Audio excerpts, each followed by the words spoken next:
Hello, we are live. Welcome to Midweek Gaming with Stubz and crew. It's been a big eventful week this week with the launch of the Xbox. The launch of the Xbox pre-orders, sorry. We've got a good panel for you today. We've got Mr. Tishi. Welcome. How are you doing, mate? I'm all right, living the dream as normal. Good. As always. Welcome, Removal Scientist. How are you doing? Again, I'm always surprised that even you bothered to ask me on, but thank you very much. Yes, I'm okay. You will learn, Warrick. This man doesn't know how to shut up. They did me talk, yeah. Welcome, Cake, that works. Welcome, Warrick. How you doing? I'm okay, buddy. Not too bad myself. Good to hear. And welcome, VJ. Have you got yourself a nice cup of tea? Not at the moment. Not at the moment. It's a Get bit him a cup of Tetley. Thanks for having me on again, Stubz. Much appreciated. Yeah, no, you're a good panel member. You have a great view and perspective, and you have a different view to a lot of games. You think of topics on a different angle and perspective than I've heard other guests on other shows. To be honest, Thank you. you Right. Right. How did I know? I'm going to ask this question, but I'm going to ask a different question to Warrick. The subject is, how did your Xbox Series X pre-orders go? But I'm going to start with Warrick because how did your PS5 pre-order go, Warrick? It went very well, mate. Very well. After they had the showcase, I went to bed about 10 o'clock time. Woke up about 7 o'clock and went straight onto, I won't mention the name, onto a store. Had a look at the pre-order, hit the pre-order for the disc version, got one straight away. Fantastic. But 6 hours later, they were sold out. So. Oh, good. I know it was mental. But you didn't pre-order the Series X yet, then? No. No. Well, No, I'm happy with my Xbox One X. I'm happy with that for them. That's all right. Well, while we're on the subject, you're talking about the Xbox One X. Amazon went up 575% because people were buying Xbox One X's thinking they were Series X's. Oh. No, I'm not kidding. Because I think what the problem was, because I looked on, even my dad kept clicking it. He weren't going to buy one. The problem was when you typed in on Amazon, the Xbox Series X. Now, if you weren't looking, at the top option, it was Xbox One X, and I think people were just clicking it, thinking the casuals were just clicking it and not looking. That one click buy is dangerous. Stubz, there was a report saying apparently some of these bots, for the scalpers, apparently the bots were buying a lot of them. Good. By that response, I believe you didn't know that. No, I did not, and that's good news because I don't. Them scalpers are scumbags. I'm sure I read that today somewhere. Just like they want to do the RTX 3080, that's scalping buggers and all. They're scouting. What, they're doing that too? Oh yeah, ripping people off. Wow, I didn't know that. Was it 40,000? I saw one going for. Yeah.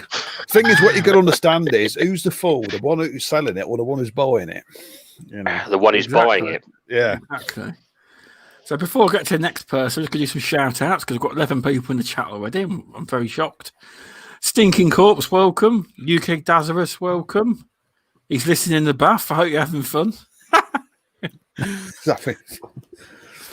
Welcome. Who else we got? Go down the list. Welcome from Speculation. Thanks for stopping by.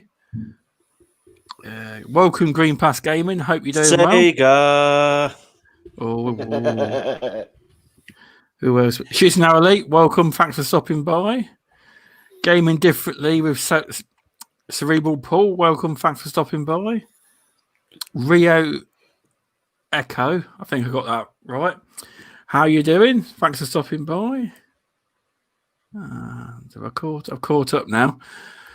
Now, VJ, how did your Series X pre-order go? Not that great, unfortunately. I managed to get onto GameStop here, and they said, "Don't refresh. You're in a line, and we'll come to you shortly." Half an hour later, I was just kicked back out to the main GameStop page. So, right.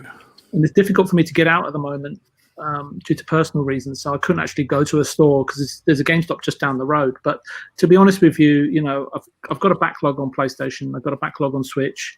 When I moved here, I ended up, obviously, because I moved here from the UK, so I sold all my consoles and games and DVDs and comic collections and handed them down and so on and so forth.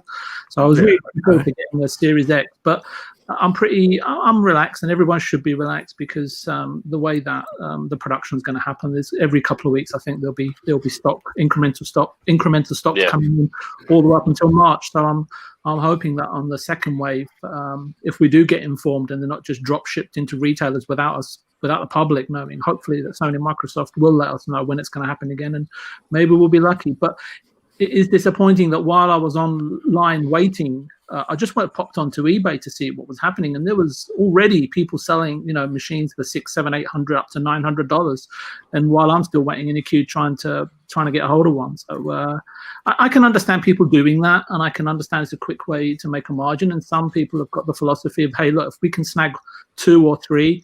If I sell the 2, I'll pay for my 1, and I understand that. I completely do, but it's disappointing at the same time that not everybody is going to be able to enjoy, playing the games with their friends come launch day or a few days in. We're going to have to wait. Yeah, most definitely. I mean, hopefully most people get theirs by launch. I mean, I was one of the people that I couldn't manage to get one because I went with Smith Toys, and Smith Toys should never ever be allowed in charge of anything. No chance. I mean, basically the way I ordered it, and then I had to use some different details to order it in the end. And then by the time I got to it, it was sold out. But 8 a.m. they were supposed to go live. They didn't go live on the Smith's Toy website till about 3 p.m. in the afternoon. And everyone thought they were sold out on the website, and they weren't. It just didn't go live. But what I should have done in the morning, I went on the game. Game had a queue, and I was that raging. Like I was very. I'm fucking waiting this long and all that. I left the queue, and I tried to get back onto the site, and the game site was down for maintenance. It was. And when it came back up again, I went onto the game site. They used different details with this one, with my wife, and. I bet it let me through straight through the queue, and for some reason I don't know why I put it on Twitter. It was saying that to get a Series X, you had to be a current member of the All Access program. It wouldn't allow me to join the All Access program for the Series X. And then when I put store collection, it said please type in your pre-order number from the store. So I couldn't get one off game. And by the time I did get round to sorting it out, all access was sold out. So I wasn't happy last night. Mr. Tushin removed all tell you. He was a grumpy bugger. I was. It's a picture. I didn't know that, Stubz, because like so when I pre-ordered my PS5, there was plenty of Series X's at that time. Oh, no, there was. Well, when Tushi went on. But we'll talk about... actually, I'll go on to Mr. Tushi next. How did your pre-order go? It was hell. Yeah, right. For you, no. No, I had Amazon open and the Xbox store, and I was refreshing them constantly. And I mainly wanted to go through Amazon, but because you get the tracking and stuff with the Amazon Prime. Yeah, you do.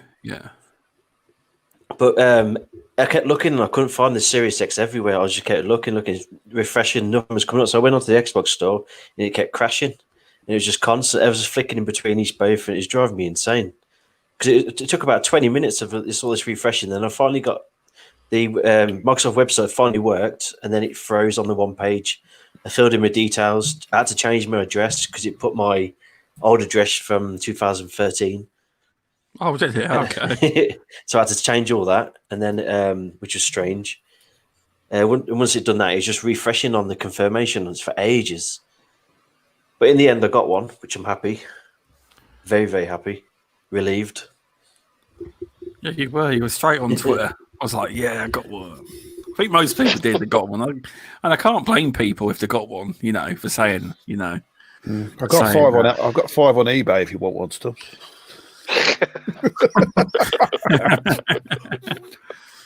No, I mean, I'm sure I'll get one on when, as VJ says, they're going to be releasing more waves, because Xbox did say that there will be more. Just keep register your interest with the stores. But the problem was, I registered my interest with like a few stores, and none of them sent emails saying be ready for tomorrow at 8 a.m.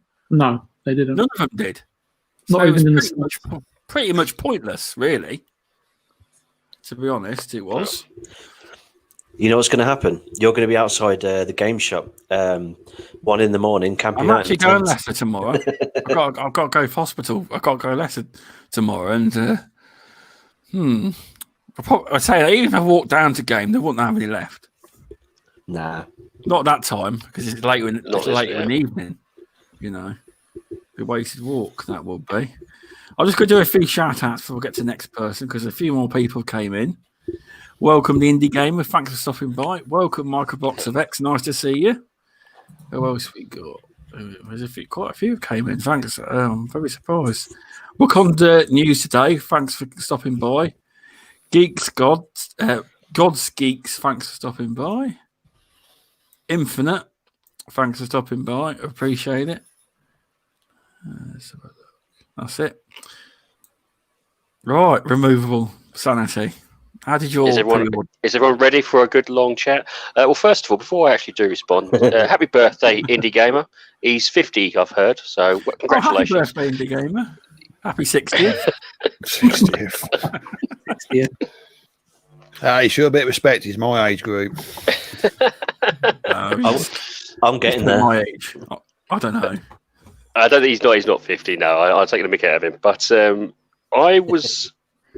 a bit like Tushi here. Yes, I managed to get one. How? I have no idea. I was in the very same boat as Mr. Tushi. I had Amazon open, and I had the Microsoft's own page website open, and I was flicking in between both of them. I think I was in the middle of also talking to Stubz and Tushi myself. Yeah. I was watching the configure button on the window website. Amazon didn't pop up once in the entire day of the Series X. Not once. Didn't see it. It was always unavailable. Always unavailable. Oh, okay. It took for at me least 2 hours to see Series X. 2 hours it took to show up on my screen. I would not be surprised. And I managed, when at 8 o'clock clicked, I think I may have just got in prior to it switching over, because I clicked on configure and then it let me in, at which point it crashed 3 times. I then managed to type in my details. It crashed again. I then typed into my confirmation, which then they sent me a confirmation code through my mobile phone. It crashed again. At which point I managed to type that in and click on buy. And from that moment on till now, it died. The whole site died. I literally had the website just crashed. And 5 minutes later, I got a message through on the phone saying I got one receipt. But at that point on, the whole system just died everywhere.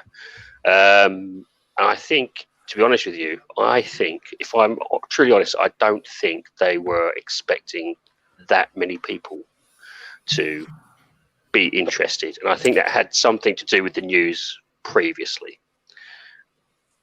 I would personally agree with that. I don't think they anticipated the level of interest in the Xbox Series X, because... Well, if you look at America, and VJ, you'll be able to confirm this, we were seeing pictures on the US store saying, we've got 1 Series X here, or one Series X and 2 Series S in the store.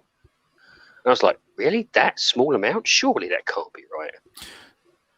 Is that a tactic, VJ, when launching products? Like, is it? I hear this is a tactic Nintendo use as well.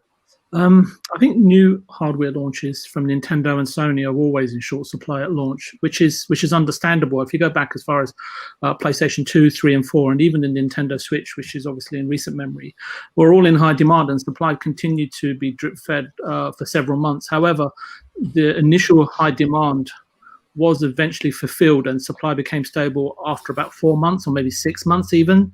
Sony and Microsoft, I think, both severely underestimated the demand, that's for sure. And I think they ramped up production a little late as well, not wanting to pay, like I think it was almost 4 times as much. The cost of components rose in Asia during March and April due to the the frequent sort of fear, right, arising in most human beings, which occurs in the face of danger or threat, right, which is obviously now well documented as being COVID-19. But in June, though, sorry, let me know if I'm going on too much. But no, you're fine. You're fine. But not till June did the prices and supply and production resume some sort of normalcy. If anything, from the people that I spoke to, everything was pretty much back to normal since the beginning of June. It was just up until the end of Q2 there were issues. Microsoft, on the other hand, were reportedly prepared to pay a bit more to start production a little earlier. I think there was rumors going around that they started production as early as April. And please correct me if I'm wrong. I don't always have my dates and times and numbers and percentages correct, so chime in if I've got anything wrong. Obviously, that is not true. Sony have targeted 10 million sales by March 31st. And I still don't think that will be enough. Also, bear in mind, we don't know how complex or how many production lines are in operation for each system that are being manufactured, nor how long they take to set up the production lines in themselves and train additional manpower to be efficient and well coordinated. Even though products that have been in production for a long time and have gone through their iterations, a lot of them do end up going primarily through the focus of automation, right, robots and everything.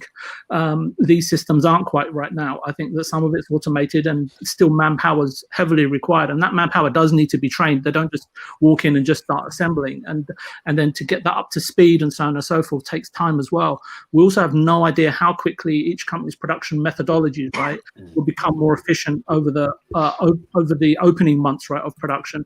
I think both companies definitely required another 2 to 3 months of lead time to stockpile enough units to sort of launch respectfully and sufficiently in order to meet all the obvious demand of this generation of systems launches, especially after, like Xbox had that 1 week where they had like an excellent series of announcements, right, and video reveals for the Series S, and then it sort of like dovetailed together with everything that was happening with the Xbox Series X in terms of pricing, games running on the Series S hardware, and so on and so forth. I thought Sony would definitely want to dampen the hype around Xbox, and I think I was on Green Pass Gaming with Flat, and I said Sony are probably going to go ahead and just in order to sort of like take a little bit more of the PR narrative away, is to announce pre-orders on the day, which they did. But obviously someone at Sony obviously failed to execute that strategy correctly. It's not that it hasn't been done before, it's just been done a lot better. Xbox countered that, obviously, this last Monday, right, with the Bethesda announcement. Also, although what was the strategy and decision based upon, right? Announcing Bethesda on the eve of Xbox's next-gen console launch. Was there any need to really? It could have waited, given the amount of units that were out there. And you only have to take a rough number, right? Like 3,500 or 4,500 GameStop stores, even double that or triple it, right? And multiply that by the number of units that we know that each store got, which was like 12 or 15 or 18, being a mixture of the S and the X. Even if you do those calculations, it was nowhere near enough to launch. Xbox would have sold out anyway, or the bigger question for me then became, are Sony and Xbox out of touch with demand and their customers? What was the point of announcing the launch of Xbox in 38 countries when it was really not a practical decision, especially when you can't even launch sufficient numbers in your own home territory? Okay, I get it, albeit a launch can mean anything, right? It can mean 1 unit, 2 unit, have a presence. But obviously the main battleground for this gen is definitely the US. Looking at sort of both Sony and Microsoft, neither company were ready. They both needed time to produce and, as I said, stockpile enough units for a really different console, market landscape and generation of gamers. And I think there's considerable more demand and hype than 2013, and I think that's been because of the constant improvements, right? Not in the games that we were able to play that we never imagined would probably be possible, right? On this generation of hardware, you only have to look at the availability of more titles and the increase in quality over lifespan, right? And everybody's witnessed that, not just me, unless I'm living in a bubble. But both companies will definitely go on, in my opinion, to sell a considerable amount of more units for the next 12 to 18 months, notwithstanding anything Nintendo conjure up. But what happens beyond that depends on true next generational games, right, versus current souped up games on baseline PlayStation 4 and Xbox engines. And I really found a really good article which kind of explained what Unreal 4.25 does, right?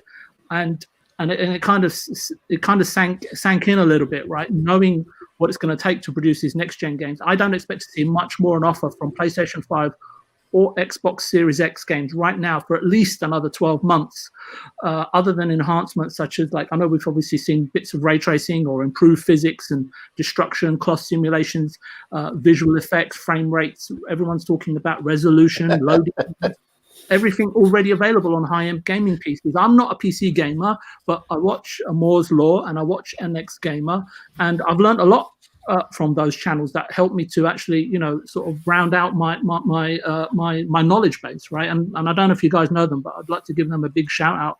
The next phase of things and how many subscribers join Game Pass will also determine how large Xbox or PlayStation install bases pan out to a degree. Sony, for me, may well sell the same numbers of PlayStation 5 in alignment with PS4 in terms of 100 or 150 million, as Xboxes.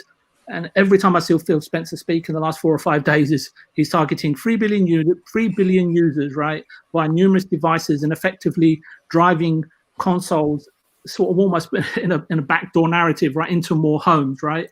But if Xbox and Sony and Nintendo do manage to also, like, further down the road develop like data centers and data structures and foreclose on the latency issues in the next 5 years, it becomes less of an issue, if not possibly non-existent, right? And therefore, like, if they can offset stuff like, I've seen like calculations, rendering, and I speak to Mr. Tucci about this as well. He gave me some really good information. He can tell us about that. Or even ray tracing. If that can all be offset to centers and structures, then you can see that these next-gen systems are going to be around for a long time, maybe even 10 years, if not longer. We'll be sort of like then starting to enter into like the Stadia territory for real, right? And the devices won't matter as much. As everyone, Microsoft, Sony, Nintendo, well, what will they become? They'll just effectively become software producers, right? They'll be applying all their content to devices, just as Xbox are right now. All it is that Xbox are going first, while Nintendo and Sony are holding the status quo. I think what they're doing is observing, and they're sort of like proceeding, but as backbenchers, like you do on the Parliament show on BBC Two, and I think they'll adapt and adopt what works, what doesn't work, while somewhat following Xbox's success, while mitigating the mistakes that Xbox might make along the way, and I think they're in a good position, right? They've got content. I mean, make no mistake, Microsoft right now is leveraging Xbox is leveraging what Microsoft are already experts at, right? Especially since I think that Xbox had no other choice but to do so in terms of radicalizing their business approach, and in effect the industry with their resources that they have to hand as well, right? It all marries up. Or they may well, if they hadn't have done what they are doing, they would definitely have remained in a distant third place, right? This generation as well. At the end of the day, the goal is production costs for these guys and delivery efficiency and maximizing engagement and profitability and obviously subscriptions. And because the subscriptions are so important, because they are just such a predictable profit stream, and shareholders love that stuff, right? I mean, hundreds of millions, if not billions, are going into R&D. I just came across a number and I was really surprised. For a company that only turns over 92 billion, last year alone, Sony spent 4.6 billion in R&D. Wow, that's incredible. Sony already are building data structures to aid ray tracing and predictably for the PlayStation 5. It was in one of their reports. It's about 200 pages, 200 or 100 pages, something like that. Anyway, it was like really interesting to read. And no doubt, obviously, Microsoft and Nintendo are on the same track. And I would say that you guys know John Lineman, right? And he put out a tweet a little while ago, and I think he was right to a degree that these console launches should have been delayed. It should have given Cyberpunk a bit of breathing space, right? And and they could have been more suitably launched. He obviously knows a lot more than he can say, and we all know that now, right? Because now they've come out and they knew about the Series X, Series S. Was it back in March they had the teardown? Yeah, back in March they had the actual information. They actually had the video done for it already. Yeah, and he, look, at the end of the day, I think I've got my thoughts on everything that's occurring. Right, I'm just surmising and hypothesizing. Where nothing I'm saying is really true. And in summary, what I think about Nintendo, Sony, and Microsoft, I think they've all got fantastic value propositions, right? Maybe all three business strategies can coexist, right? Even though there are clear similarities and clear differentiators. Or maybe there is a clear winner. It's all up for debate at this stage. And at the end of the day, it's all going to pan out, right? Like an episode of EastEnders. But most important factor will be who delivers. Obviously, sorry, I didn't know you were a fan. Who delivers experience? I'm not. I think the most important factor will be who delivers consistent experiences that blow the public away, right? And I've got more to say, but I think I better just stop there. Do you think they should have had a staggered launch? A staggered launch in terms of like one release? Pre-orders, sorry. I think that, look, I don't know if you guys know the toy industry. There's a company called Hot Toys, right? And I used to live in Asia for about 5 years. I lived in China, Hong Kong, and obviously spent time in Japan. Okay. And what happened is that a new figure would come out, and the pre-orders would go and say, look, for the first batch, pre-orders would go in, everybody would pre-order. And what you would get a ticket to tell you, right, because obviously they're coming off the production, they're not stockpiling them, they're stockpiling them over months. So the first month's batch would come in, and depending where your ticket was in the queue, and because you expressed an interest, they would tell you to come in the first week of June, second week of June, third week of June, and so on and so forth until they fulfilled all the orders. But at least you would know when you can go and collect your figure, and something like that would have worked. But I don't think that none of them thought to do something like that, to say, listen, look, you know what, we've got batches of systems, we can't deliver them all. We're not stupid as consumers. We can very well understand production processes, shipping processes, logistics. These used to be alien words to gamers of the 90s and 2000s. They aren't anymore. And I sometimes feel that we get treated very ignorantly. I can't think of another word at the moment, but and I think if they'd explained it like that, we would have gone on, we would have ordered, and based on where we were in the queue or whatever, however the systems worked, we would have been given a say, hey, look, guys, these people are going to get them in November, and yours is scheduled for the first week of December. We could all live with that, right? Because we know when we can get a hold of one. But I think that, as I said to you, I just think that they, for whatever reason, they tried to push these systems out really early and for Christmas. And they only have to look at Nintendo and the Switch. Nintendo wanted to launch in time for Christmas, but they knew they didn't have enough. And their financial year end ends in March. So does Sony's. And Microsoft's ends in June. So they could have still hit the financial year end targets, and like a Nintendo did by releasing a little bit earlier. But obviously, maybe they panicked, or maybe they just thought, look, we need to be first. I have no idea, right? But obviously I think it just could have been handled a lot better. And again, I just point to the John Linneman's tweet, because obviously he knew more than he could say. But obviously we're seeing the mess that both companies are in right now. Well, I wouldn't say a mess in terms of how we feel as gamers, as some of us being, sort of feeling a little bit left out and not knowing when we can actually get our hands on a new device. It does kind of pick up one aspect, because you have hit a little bit of a nail on the head. If they are rushing these products out, we could see the issues which we had with the One X and with the early PlayStation Pro, with certain devices not working. That's definitely one of the worries I have in my mind, is that I'm getting one of the first batches, but what stops it from not working? Yeah, I don't actually believe the Series X is going to have a problem, because from what I understand, that Phil Spencer and certain members of Microsoft actually had them in their homes. I don't think there's a problem with them consoles, because they were testing them for months at home playing games. So I don't think there's that problem. But they did that with I'm sure they did that with the One X, and yet there was still apparent issues with some of those. Can I just say something? Say something? That there's a big difference between playing a prototype at home and then playing something which has come off the production line. Mass market. Yeah, you are right. Just do some quick shout outs, because a few more people have popped in. Newcomb, thanks for popping in. Thanks for stopping by. Warmy Hood, thanks for stopping in, mate. What else we got? I think I've got it all. Oh, and welcome, Dragon Wolf. Is Flamish in here? Yeah, I just spotted him. Welcome, Flamish. Thanks for stopping by. Xeno Killer Impact. Thanks for stopping by.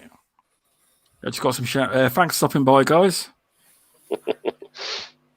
But no, it's just. I mean, you're on about the staggered process. I mean, do you think? I know this would be hard, but do you think, like in each country, like they should have given a Pacific shop a time to go live, or do you think that would have caused the same problem? If you say that would 8, still cause, you're at 9, you're at 10.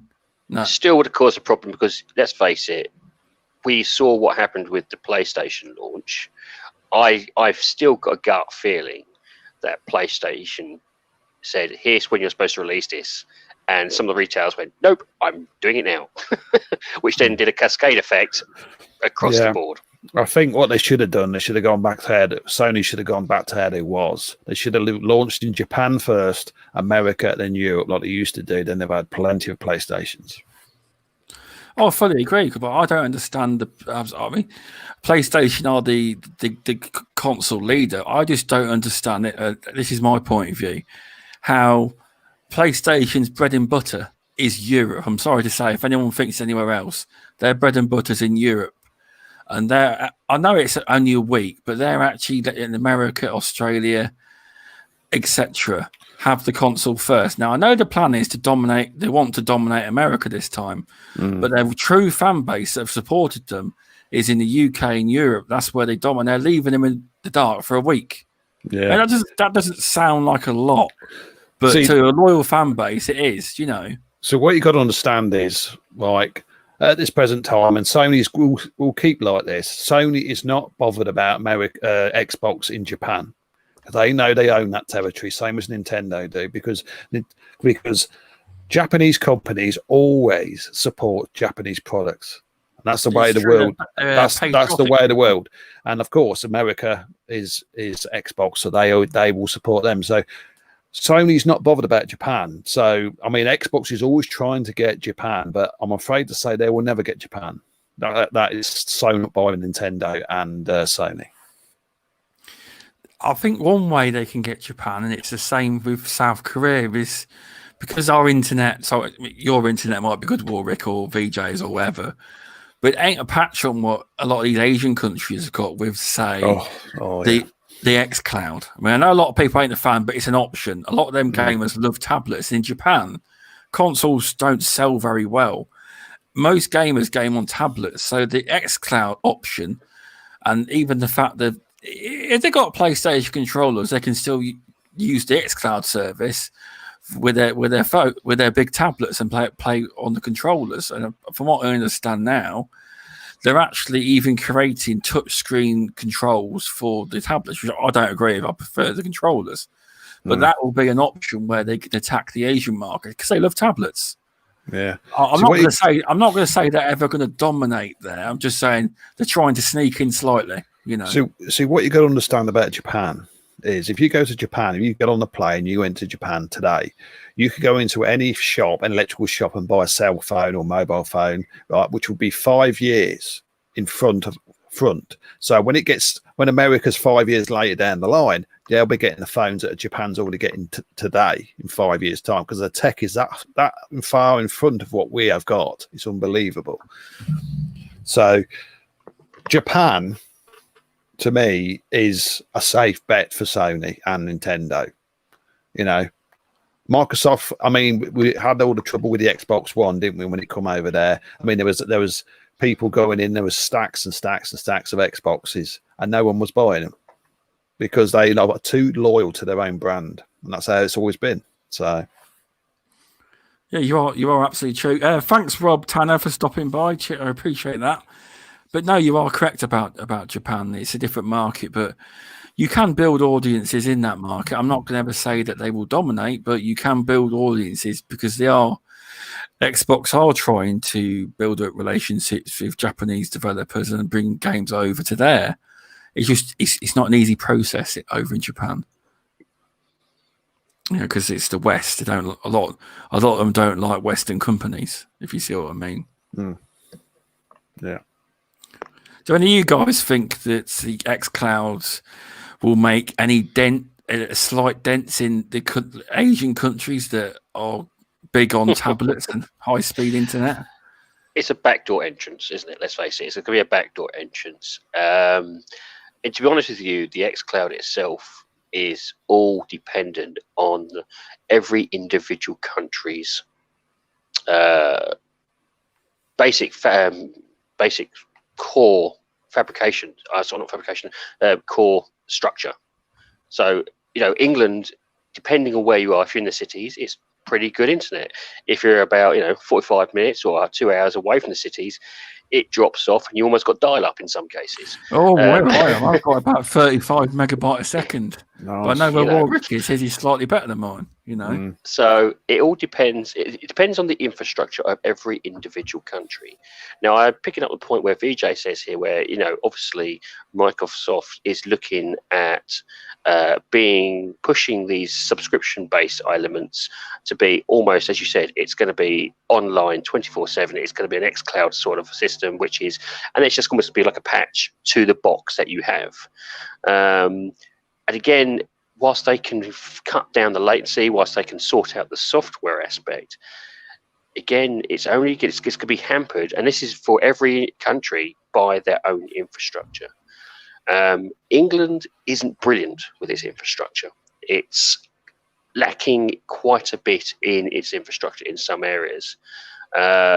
We are trying to be world leaders when it comes to the main big cities, but we really struggle the moment we spend about 35 minutes outside of those cities. It comes more like into politics.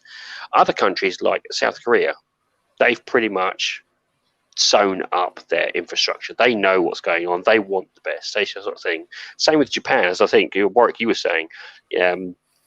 They're pretty much they're pretty good, but they still have rural areas that aren't brilliant. I think they're almost a bit better than England. Yeah, I think they are. Yeah, a lot better.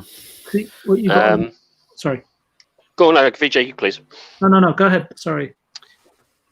I was just tealing off anyway. So it was literally. I think this. If I can see where Microsoft's end goal is.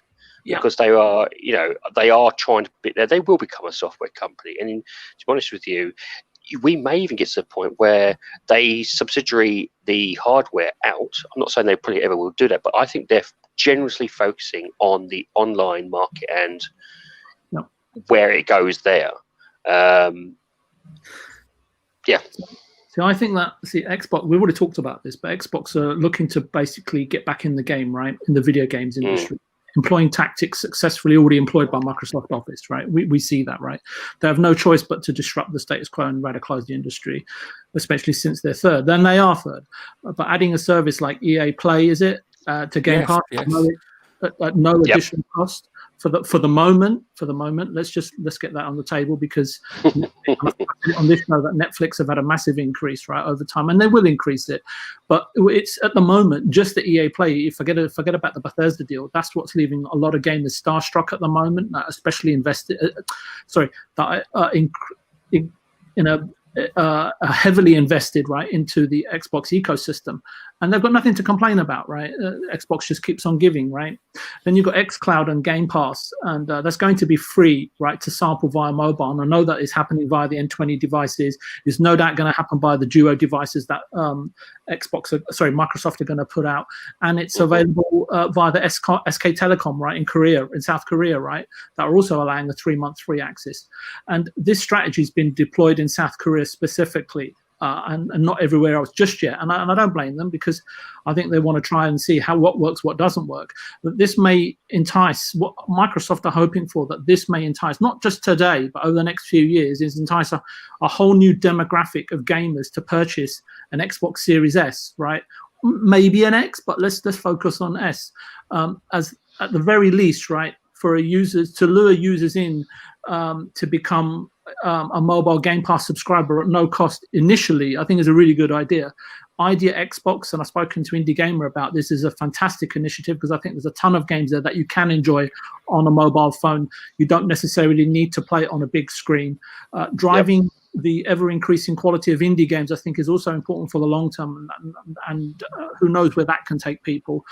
Making these as many games as possible via Game Pass day one, or via digital purchase if you want to buy it.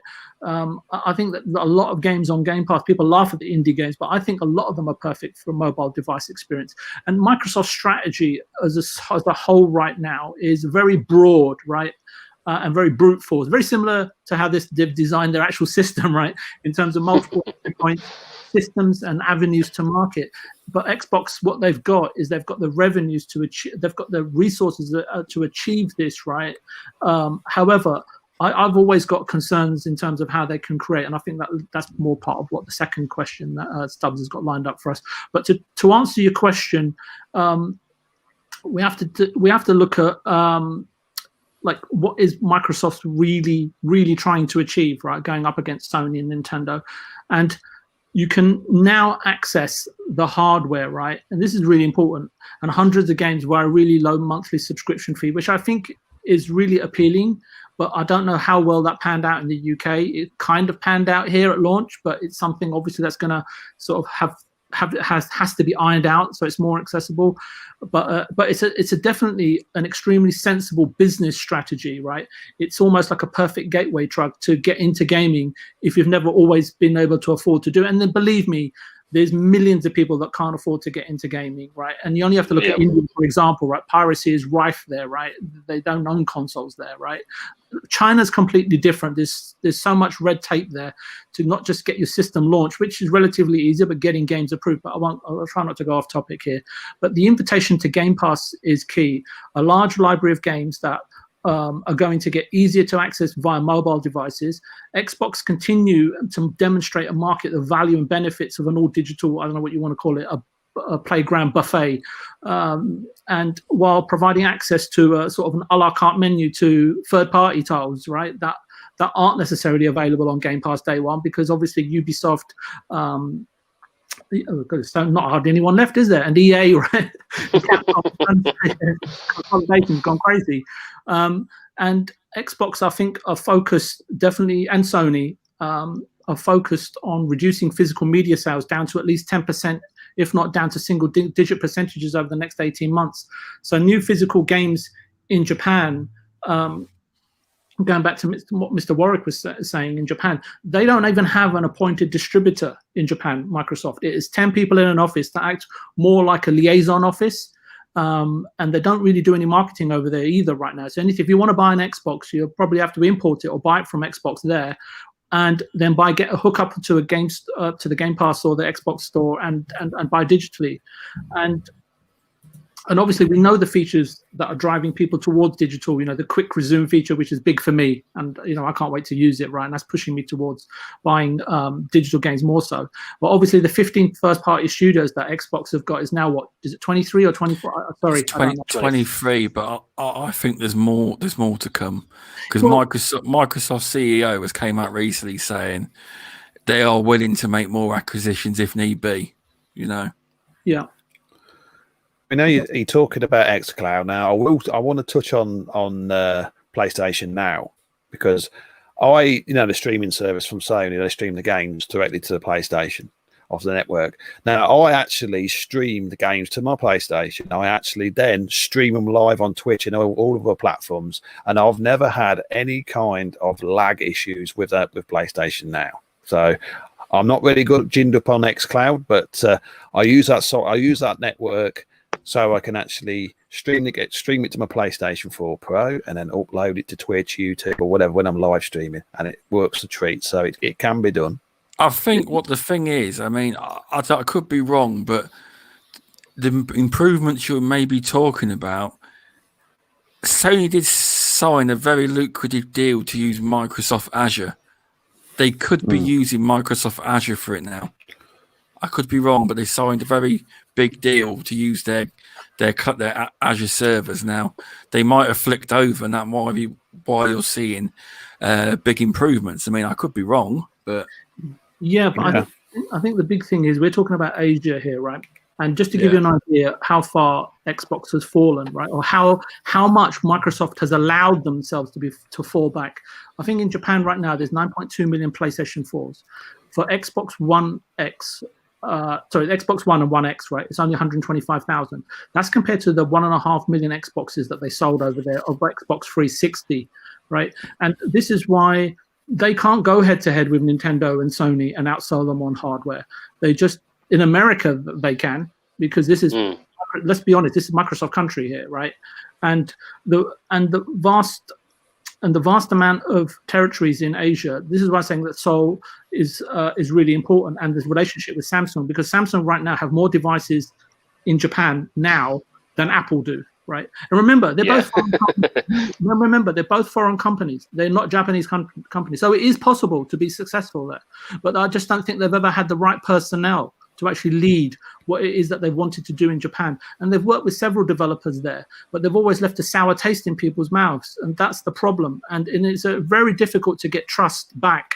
It's not that the Japanese people are sort of, don't like anything outside of the US. They embrace the Western culture. What it is in Japan is that they have set rules and ways of doing things, right? And you have to respect them and do them in that way. But I can imagine a US company historically going in and saying, hey, look, we're from America. We're the biggest. You do it our way or there's the highway. And Japan will often show you the door. And that cultural difference, bridging that gap, paying your respects, wanting to enter into that country, they are very, and Korea is very, very similar in that way as well. I spent time in both places. And this is why the Samsung deal is such a big impact, because they are going to basically have Game Pass on their Samsung devices, whether it's a TV, whether it's a tablet, and that will be updated instantly into Japan. And which means it's there. They don't have to do, as you rightly said, they don't have to worry about, ticking the boxes. They've already found this backdoor entrance. And then it's kind of up to Japan then to choose whether they wish to utilize it. But it's just there. That app is already going to be on. It'll be a straightforward update to a majority of their latest devices. Bam, it appears one day on their TV screen. They'll be like, oh, what's this? There you go. You've already got something, billions of people looking at it. Absolutely. And how many times a day do you look at your phone? And the thing is, what Xbox have to do, even though they get people engaged and they have a look at it and they trial the free period, it's they have to curate the games that pop up on screen, how they look, and let people know that, hey, look, you're trying Game Pass, it's only $10 to $15, and the people that are accessing it, like you said, via the Samsung devices, it's about converting. It's about the conversion rate and the strategies behind conversion of those users from the free trial period and that are engaged to turn them into subscribers, right? And then those subscribers telling them, listen, look, you're paying $15, but just for an extra $10 a month, you can have a console at home as well to enhance your gaming experience. And strategies and the way that they curate the software, the games that pop up in certain territories, the IPs that are relevant to those territories. I mean, it's a massive job. It's not just Game Pass xCloud. And if they haven't already built these strategies and designed them and how they're going to get the conversion rate up and so on and so forth, I'd be shocked. But it's Microsoft at the end of the day. But I will say one thing. The way that Microsoft is set up this time around, I know that the Xbox 360 sold about, 83 million, and the Xbox One X, we've lost count because it's at 45 or whatever. But they're definitely set up this time around to eclipse those numbers, right? If they stick to what they say and they can regain the trust, and more importantly, build that brand globally, because at the moment, like Stubz said, it only really is big in the US. I think you've actually hit on a good point here in terms of trust, and this is really probably for everybody, including Warwick, because I think, Warwick, you're a bit more of a PlayStation fan than most of us here. Do you feel right now that PlayStation has slightly burnt you a little bit? Yes, I have. But the way I look at it is this: Sony never likes to be left behind. And the thing is, the way I'm saying, I know they bought this big deal out with Bethesda, and it's a damn good deal. But the thing is that there's nothing saying that Sony couldn't buy companies like Capcom, Rockstar, and stuff like that, and build them into their own portfolio. Yep. So, they've got the option to do exactly the same as what Sony has. I mean, Xbox has. Yep. This is a problem. See, now in fact, Xbox is actually gives Sony a kick up the bum. They said, right, do something. And now they've got to have to retaliate, and they're going to have to come back because Sony doesn't want to get rid of its own market share. Because I mean, they've built this market share lead up over the years, and they're not just going to give it away just like that. So I'm assuming they are going to come back with something. It might be Konami, because they're talking about they're going to bring out a remake of Silent Hill and stuff like that. Now, if I was to buy Konami and then have Hideo Kojima make Silent Hills, they've got a good winner there. It's the same with Capcom. If they got bought Capcom, they can actually take over the Resident Evil franchise and have that exclusively on PlayStation. There's so many things that Sony can do if they want to. And do they have the funds for it though? I know they haven't is got pretty heavy hitter. I know you brought up a big heavy hitter there, Warwick, with Rockstar, but I'm sorry to say that would be serious money. I think to acquire Rockstar games, you'd probably be talking in the region of 50, it's 10 to 50 billion. What you got to understand here is, for the last 10 or 15 years, Rockstar has said to Sony, we're going to make you an exclusive. Because years ago, they had that game called Agent, didn't they? It was going to be a Rockstar exclusive for PlayStation, and it never materialized. But now they've still got this deal with Rockstar saying, you've got to make us a game. So I know Sony hasn't got as much money as what Microsoft have, even though they actually do everything. They're into films, music, any gadget on the high street is owned by Sony. But that's kind of reduced over the years. It was you got 20,000. Look at the actual MP3 players. They owned the actual CD devices. They owned your personal disc, but that has slightly reduced. And this is where I think like stuff like Samsung have now kind of kicked up. And what worried me was that PlayStation's almost focused their eye. I think maybe they're just focusing, instead of doing a broad range as they did previously. I mean, you had your Sony TVs, you had your Sony soundbars, you had your Sony headsets, you had your Sony everything. It was always there. In the last 10 years, I'm seeing less and less Sony devices, and I'm seeing more Sony in terms of almost game studios, consoles. It's almost like they're starting to refocus their attitudes on particular elements rather than maybe say have all their eggs in multiple baskets. Yeah, that's just my view. Yeah, it's like when Remedy got bought by Microsoft. I did not like that, because I was a big Alan Wake fan, and it was going to be on the PC when it first started. Remedy. Only the rights. I don't believe they actually got bought by them. But when I first heard about it, I thought they'd own the company. But then they realised, hang on a minute, you're bringing out Control on Xbox and PlayStation. So obviously it was not, didn't own the studio. I mean, the thing is with this Bethesda deal I'm talking about. We'll talk about this in a minute. It's a big topic. We will.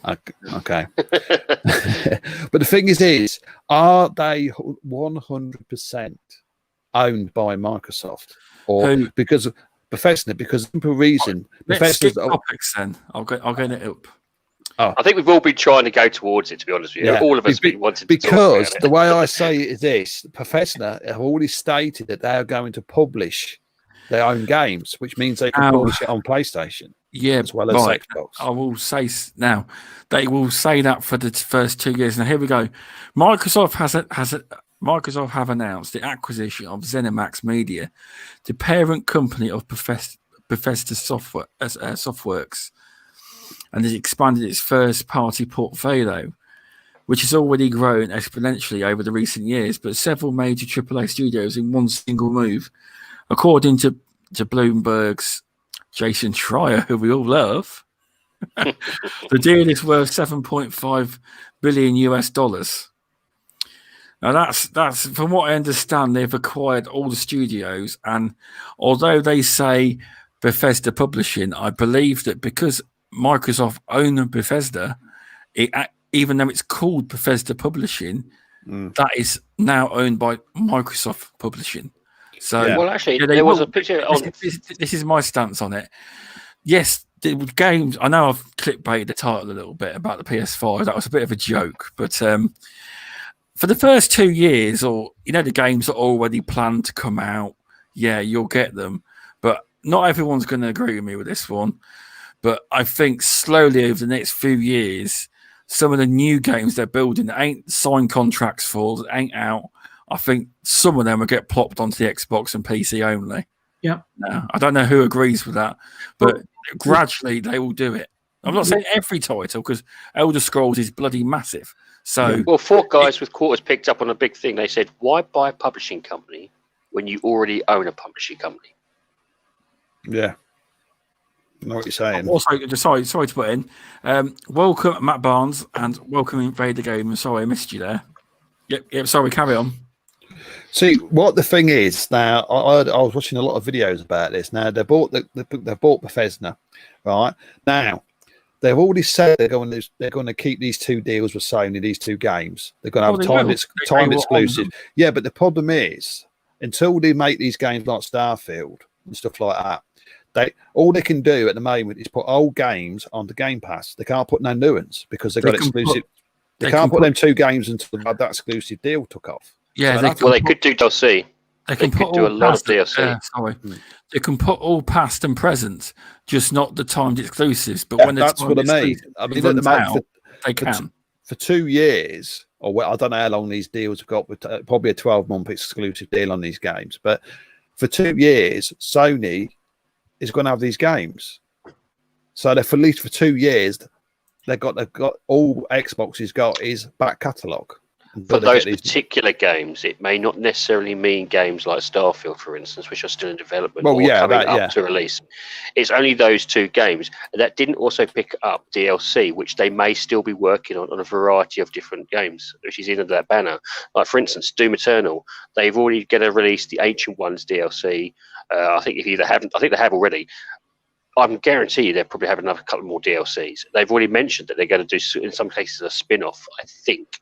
100%, not 100%, but I think there is a lot more in there. It's just that it's not being announced. So whilst you're right, it may not be full-on games quite yet, and that could change over in the next year or so. There could be a plethora of DLC. Yeah. Now, if to be honest with you, I don't like exclusives. I've never really found.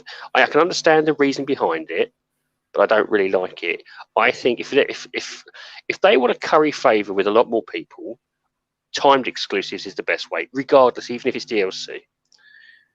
I think, I'd like to see even if it was exclusives and this whole Bethesda, buy off, I'd like to see Microsoft, and I know that people may not agree with me, but I'd like to see Microsoft say, we've got a year deal or we've got 6 months. And then it goes to other publishers. Also because it's going to bring revenue in. Let's face it, money's money, and they're after money after all. And B, I don't think it'll. I think it also bring a bit of goodwill to gamers in general. Yeah. Oh, stuff. Can I just, Mr. Tushi, you there? I think he's gone for a Stavlai. He's just not spoken a while. That's all. So all I'm saying is, don't get me wrong. I love this deal because I'm a big Elder Scrolls fan. I'm a big Doom fan. I'm a big id Software fan. So all these games for free on Xbox Game Pass, I'm loving it. But the thing is, what I say is this: don't write Sony off just yet. Because, because the thing is, they can do exactly the same as what Microsoft is doing. And this is the kind of worry is now: have they set a precedent? Which means it's then going to be a race for acquisition. It's an acquisition war. Yeah. Who can we buy up? It's not that. You've got to look at the makeup of the 2 companies, right? See, and we'll go into this more into the second topic, but Microsoft as a corporation have traditionally grown by inorganically, right, through acquisitions. And you only have to go to Wikipedia to see how much money they spend. And then you've got Sony. And also, look, they've got 23 studios, but obviously some of the studios have got multiple teams, and we're not privy to that. And also you've got Sony, who have got, 15 studios, and also some of those have got multiple teams in. And Sony and Nintendo, how do they grow? They very rarely make acquisitions. They prefer the organic approach. I mean, if you think about it, $7.5 billion, that's $1 billion a studio. Are you telling me you can't create studios? And that's the fundamental difference between Sony and Nintendo. They're incredibly creative. They have a creative way of producing content, hardware, and devices, where Microsoft are traditionally more of a company that is production led, right? And hence you've got the problems with Halo, and I think that's one of the reasons why they're keeping hands off of Bethesda right now, because they're not the best at mergers and acquisitions, and then they've learned from the past, and right now they need to observe and understand how that company operates over a period of time. You cannot just go in, and I think there's a guy called Luke 90, right, who's been on a couple of podcasts, and he's in mergers and acquisitions, and he will tell you himself that lots of mergers and acquisitions often fail. And everybody that's raised questions today, they're valid questions. And whether they go exclusive, whether they go non-exclusive, whether it's time DLC, whether they take new strategies to sell more hardware, I think there's a place for all of those things, and all of those come into play over the next 5 years or so. Because you have to look at Bethesda, right? They haven't got the best. A few of the studios have. Tango Softworks, and I think the one in France, the one that's producing a Deathloop, they seem to be much more budget driven and timescale driven, where some of the bigger franchises are run a little bit more like Naughty Dog, in the sense that, hey, look, you've got a timing, you've got a vision, you've got the product, but it's got to be the best that it has, and there's never any time frame, right, when those games are going to get delivered. And I think that is one of the biggest culture shocks that Microsoft, and I think one of the hurdles, regardless of the amount of money that they paid, which we can go into later as to why it's worth it or why it's not worth it. But yeah, they've just got very different approaches. One's organic, one's inorganic, and one's very creative. And Microsoft's problem's always been, they've not always been very, very creative. They're just a very production-led company and a very services-led company. So you've got very, very different cultures in both companies. And, you know, whether it's Bethesda today, you know, and whether it's, you know, Sony tomorrow or Nintendo announce Zelda tomorrow, you know what it's like, right? Just today's news is tomorrow's fish and chip newspaper wrapping. Yeah. Right? See, the reason I say this is because, like you said, remember a few months ago where Sony bought into xCloud, didn't it? And actually to use their network. Now, Microsoft does not want to hurt Sony, because after all, they are partners. I mean, Sony owns a patent on the Blu-ray drives in the Xboxes, so they are against each other, but they are our partners as well. So why would Microsoft allow Sony to buy into the xCloud network if they was going to say, right, you're not going to have any more of these games, we're having a full exclusive, that's it, you're gone. So there's a lot more to this. I mean, they do games for Nintendo as well. So this is all, you know, rubbing each other's backs all the time. So they're not actually at war, as a lot of people might think they are. They are business partners. They're there to make money, even if it looks like they're not. So, you know. Do you know what I think about the let them do the Azure deal? I think it was to stop them making their own infrastructure, keep them behind xCloud. But the thing is, the way I say is like to do so they don't do their own network. That's fine. But the thing is, Sony must be doing something as well. It's going to help Microsoft. I mean, they both help each other. They're not. I mean, you only got to hear Major Nelson say, you know, we're not enemies. We're partners. We're business partners. So, you know, all this, you know, Xbox hates PlayStation. No, it's crap. The fanboys crap. Our partners are here to make money, and they're both companies are here to take as much money out of your pocket as they can. You know, that's. I think it's like the comments that were made a while back. A lot of people misinterpreted the comments when Xbox Phil Spencer basically said that their competition is Google and Amazon, and people misread it. And what they meant is, in the cloud gaming space, if you don't own cloud tech servers like Amazon and Google, although Sony is in the cloud space, but they're a customer of Microsoft, that is why they said their competition is Google and Amazon. It's because they're the companies that they're against, and you know, in the corporate world. And the servers, you have to own your own to be treated as one of the big boys. And then Sony rents off them, and they're a partner. That's why But a lot of the fanboys took it as, oh, well, they think they're above PlayStation. Wasn't the case. It was in reference to cloud gaming. It was because Amazon are coming for cloud gaming. They all are. After a matter of time. That's all it was meant as. Would you agree with that, VJ, though, as well? Yeah. You know, Sorry? Would you agree that, a while back when Xbox mentioned about who Xbox's real competition were, and they wouldn't mention PlayStation? Do you think that was still with the cloud because Amazon own cloud, Google own cloud, and Microsoft own cloud? Is that what you think it was meant? No, they're extricating themselves from the narrative. That's what they're doing. Oh, okay. Right, because at the end of the day, if Sony and Nintendo go and sell another 150 or 200 million machines of the PS5 or whatever Nintendo's doing next, Game Pass has already tried to get onto those hardware systems already, right? And remember, Microsoft offers services, right? Sony doesn't have to go to Microsoft. There's just that Microsoft offered them the best deal. They could have gone to Google. They could have gone to Amazon. And there was something else I was going to say, is that no, it's gone now. Alzheimer's. But yeah, look, at the end of the day, right, it's for corporations, if they can help each other out, they will. If there's money in it, if there's not, then they won't. It's pretty ruthless, right? These guys, right? But they've also, the thing is, the audience, the customer base, the demographic that they target. If this was a corporation, if they were they've got 220 million subscribers, right, for Microsoft Office, right, and 40 million of which are consumers, right. And they're all paying $100 each. Now, at the end of the day, from a consumer standpoint, is because any move that they make, it immediately goes onto Twitter, right. From a consumer point of view, we're very, sort of tribal in that sense.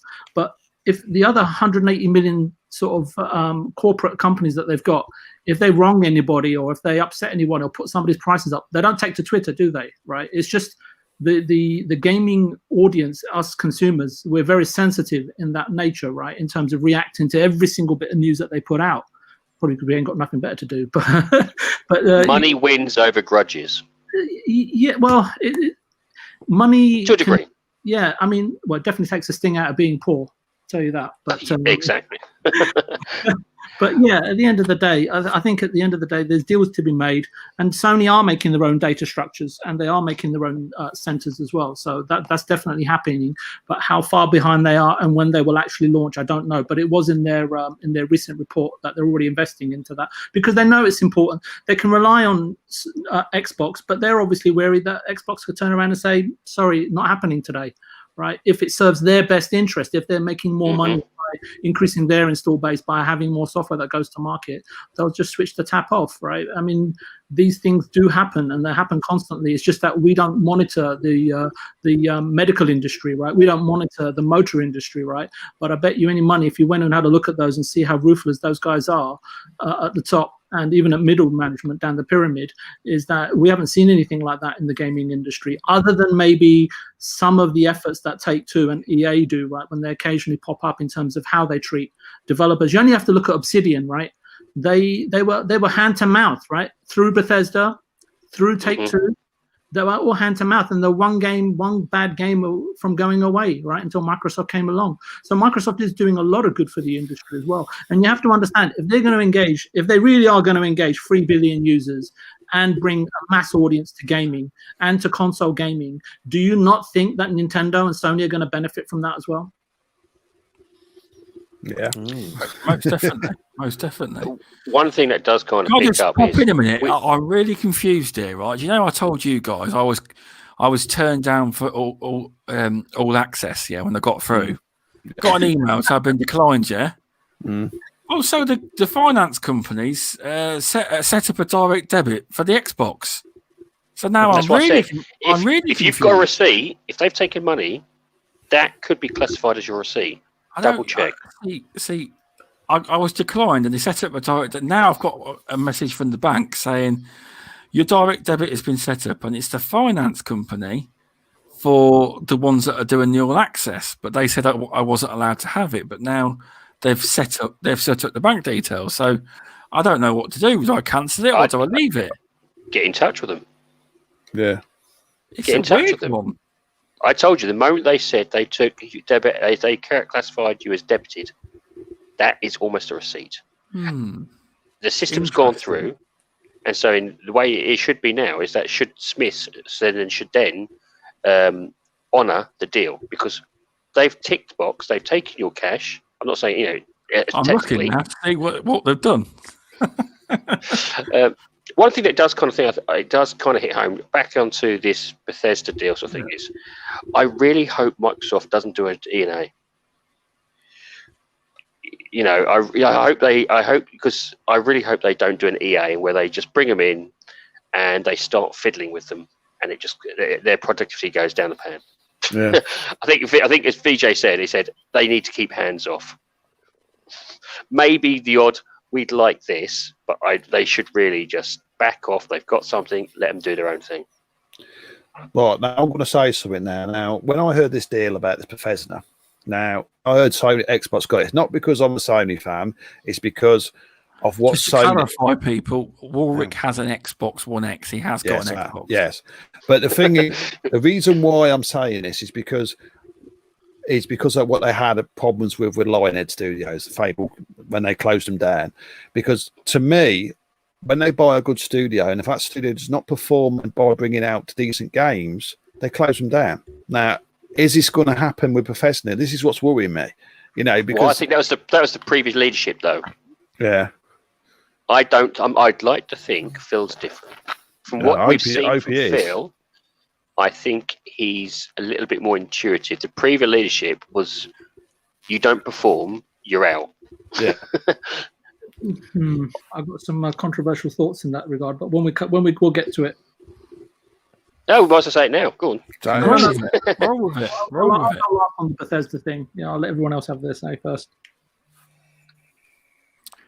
Do you want your say, Mr. Tucci? That's it. All right, Mr. Tucci. Where is he? Mr. Are you there? I reckon he's stuffing his face with a Mackie D's as we speak. Oh, Mackie D's and a Savloy. I think he had a chip in. He just put himself on mute. He's obviously up for something. Do you know what? We could have been absolutely shouting for the last 25 minutes and not realised. Are you there? Speak of the devil. Hello. There you go. What's your thoughts on this whole Bethesda deal? Yes. Can you hear me now? Yeah. Yes. Hey. Personally, now guys, I'll get your thoughts in a minute. Also, let's just add one extra thing in from the Bethesda deal that people ain't highlighting. It's the tech that they've also got from the deal. It's called Orion, and it's a technology for next generation streaming. Because apparently, according to Windows Central, Microsoft-owned streaming tech Project xCloud is prone to its own right, as it only streams up to 720p at 30 frames per second. However, this new tech that they've acquired can do 4K 60 streaming for gaming. So, with that in the mix, Mr. Tucci, what do you think? Well, I'll start off with the first question.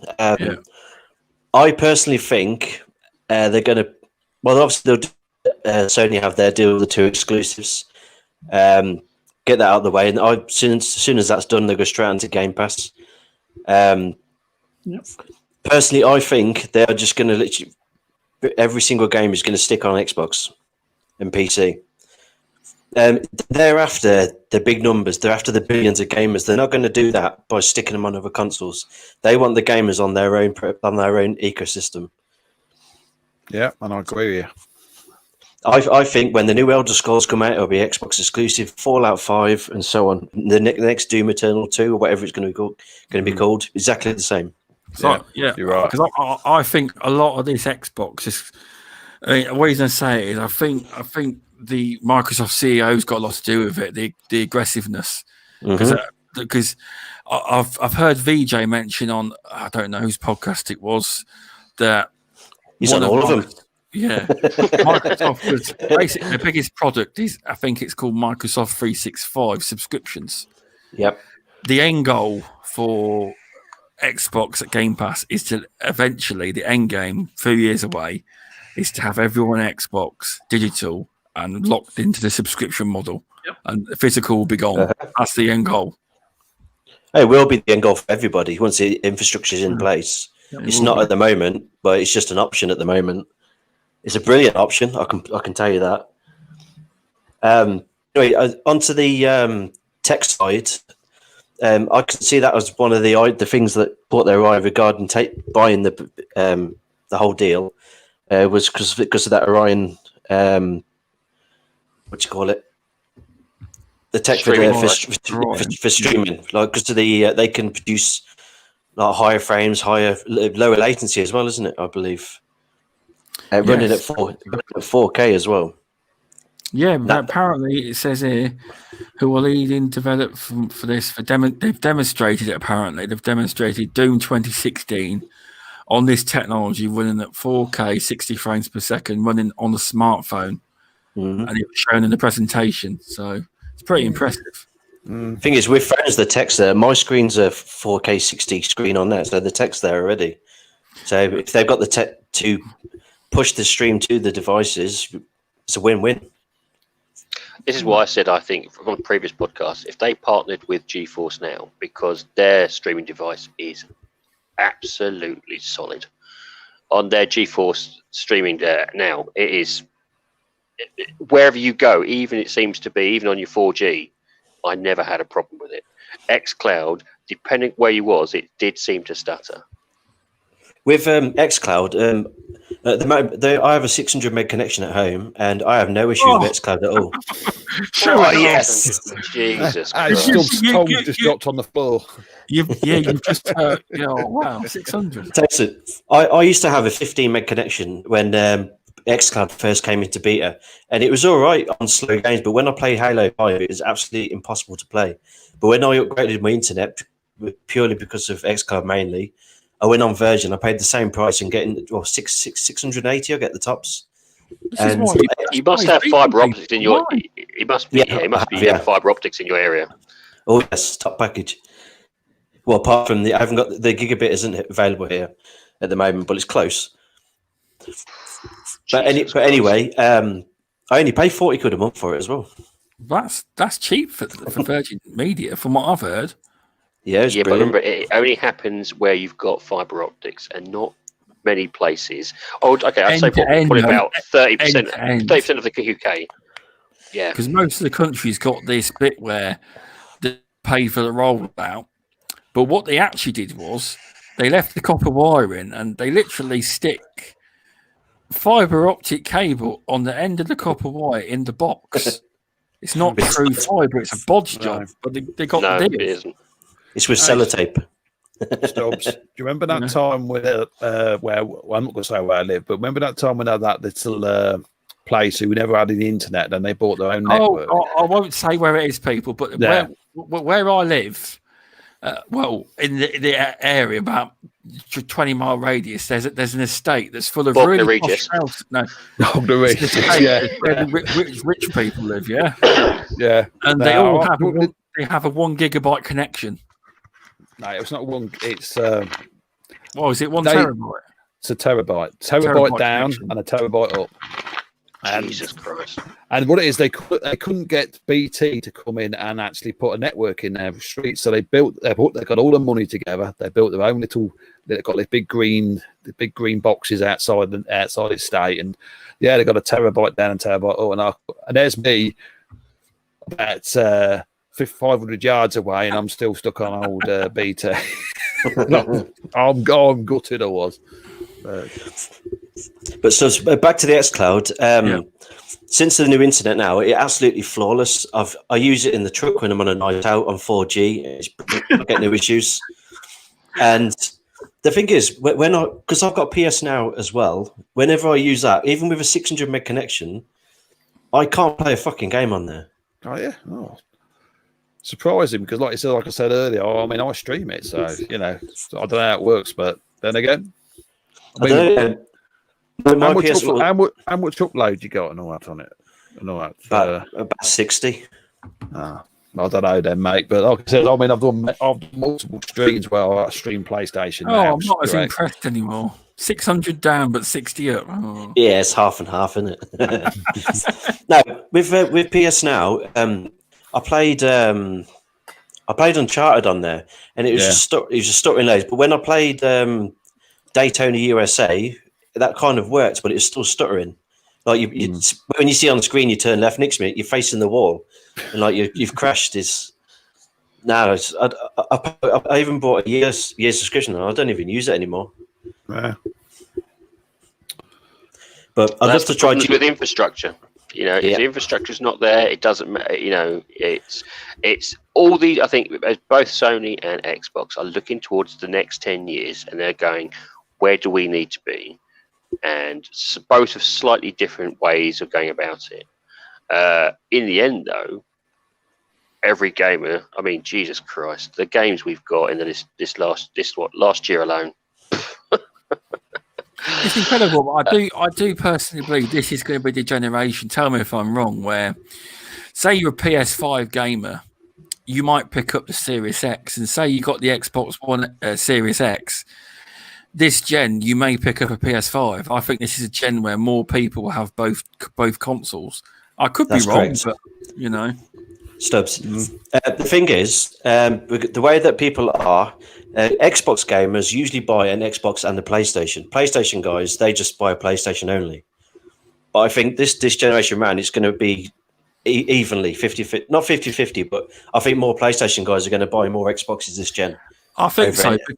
Because like we were talking the other day, because actually earlier via WhatsApp, and we were talking about how the Xbox Series S hasn't sold very well, and everyone's laughing.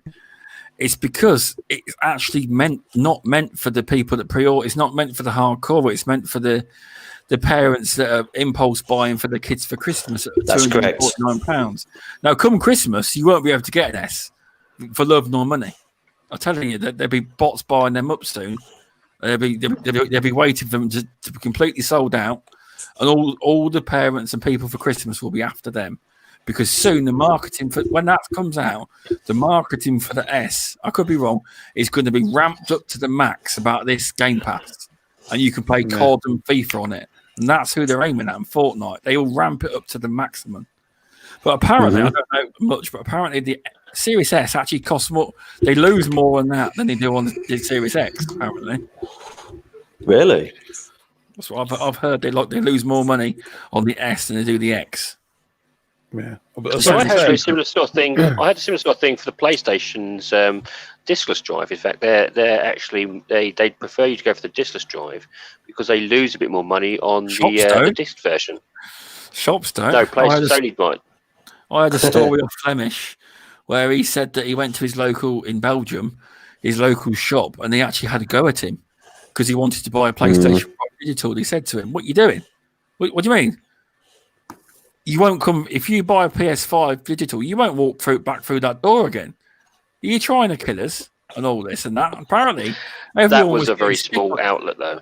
I know they're working on small margins. Yeah, but there could be more than that, though. Doing it, you know.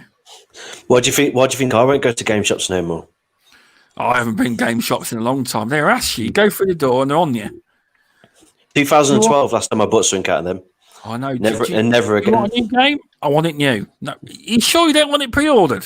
I mean, pre-owned for $5 or less. No, I want it new. Do you want to buy this Mad Catz controller? No. No. It's like me with the Xbox. Now, I haven't pre-ordered the Series X or Series S because I've got an Xbox One X, as Stubz said earlier. But the thing is, in a couple of months' time, I'm going to get a top gaming rig. So I can still get all the lovely Game Pass games on my PC. And in a couple of years' time, when Fable comes out, then I probably will get myself a Series X when the price goes down. But at the moment, I can't justify buying one at the moment because if I get a game rig, I'm going to get it better anyway. So I mean, you know, they're not really. If you're on PC, you want to play their games on PC. You know, that's kind of what they want. If you want to buy the game in PC, and that kind of fits into their business model. You know, does that mean that Fable's console exclusive then? But I do No. believe, though, you'll miss No. out on the medium because, from what I understand, the medium's actually an Xbox Series X exclusive. It's not That's coming correct. to- I think it's timed on I timed it. console. I believe. Well, if it is, it is. But like it says, I mean, the thing is, I'll get the best of both worlds. So to me, it's bringing all the games to me. So I love it. I mean, I will still continue to buy things for Sony if they don't, unless they don't book their ideas up. But I'm loving it. It's saving me a lot of money. So, For this generation, the winner's been the gamers. Let's face it. Regardless of what platform you are, 100%. the winners have been the gamers. You've got people who are struggling for money at the moment. The prices, and we've got to give props to both Sony and PlayStation. They have put in very competitive prices, and they have helped, I suspect, a lot of families who are struggling to get the next generation. I think this will be the intake from a lot more people. Generally, I think they both have. Whether they've done it, I suspect they probably haven't done it out of the goodness of hearts. It's more competition than anything else. But this generation has definitely been one of the best prices, and I probably don't think we've seen a good price like this. Since 2013, maybe? Anyone? but when you say a good price, the thing is, I've said this with Stubz a few times. I'm worried about the SSD external drives. How much they're going to cost? They've actually released that now. They've said it's 100. Which console are you worried about? I'm worried about, primarily be PS5 because I know you can get 1 terabyte, 2 terabyte, and a 3 terabyte cartridge. You released their prices on the SSDs now. Well, how much are they then? 159 quid. £159. What's that for one? One terabyte. That's still a lot of money, though. That's still a lot of money. Yeah, but Well, when you think not really. about If you look, people ain't thinking about it. The Series S is cheap. Yeah. But to get the memory you actually need, sometimes you might as well just buy the Series X. You know what I mean? The thing is, because it's on NVMe SSD drives, so fast. I know because it's new PC technology. But the thing is, it's going to be, you're going to have to bite the bullet because remember how many games you can store on a 512 stick. 3 or 4 games and it's full. So you're going to have to get a big SSD drive to plug into it sometime, and it's going to cost you a lot of money. For what I not necessarily. hear on the PS5, I could be wrong. This is all rumor and speculation from people that have claimed to be insiders. There is no expandable SSD for the PS5. You have to go into the PS5 and physically remove it and put a I heard it was interchangeable. Yeah, interchangeable. I thought there were slots at the back. Yeah, but I've heard that you can't actually buy them. You have to take the memory. I could be wrong, but what's surfacing online, you have to open it up, remove it, and put the higher one in. Well, it's like PC Stubz. I mean, PC, them SSDs, NVMe's, they actually sit on the motherboard. That way, there's no latency. There's no between like a USB hard drive or a cable. You've got latency between from the unit, from the cable to the machine. But when it's on the motherboard, it's zero latency. That's what they want, so they can get zero load times. That's the reason why it's on the motherboard. So, and let's face it, the SSD is going to come down in price, regardless of what it is at the moment. If you look on Amazon now, I know it's not as SSD regards to the actual console, but if you look on generally in terms of SSDs, they're around for 1 terabyte around the £100 mark, which is about $120. You imagine the amount of people who are now going to be rushing out to buy these SSDs. They will drop in price, and before long, I suspect probably by March next year, you'll be able to get a 3 terabyte for 160. I hope you do. I hope we do. I just want to go on another point. VJ, sorry we escalated there. Did you have any more points on Bethesda? I actually got a point, but it's a really long one. I don't know if I've got time for it today. So. Oh, crack on. Sorry? I said crack on. Oh, sorry. I didn't catch your Stubz there. Oh, you can do it if you want, or not. It's up to you. It's incredibly long. It might take about 2 days to read it all. Okay. So, but yeah, no, it's been really good today because it's getting late over there, right, in England. I don't know what time you guys go to bed. It's 11:30. It's 11:30. Yeah, we'll be up until about 3 a.m.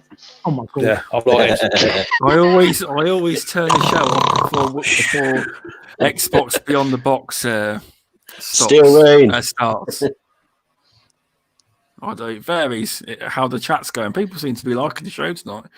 Thanks for stopping by, everyone. It's been a fun chat so far. Definitely. Gaming difficulty with cerebral palsy just actually asked a question. Says, can I plug my current external SSD into my Series X games and all be GTG? No. Not the games. The games on the SSD which are available now, probably. But you're not going. If you want the speed, you have to install them onto the hard drive. I'm assuming. In turn, can I jump in on here? Yeah. That's correct what you said.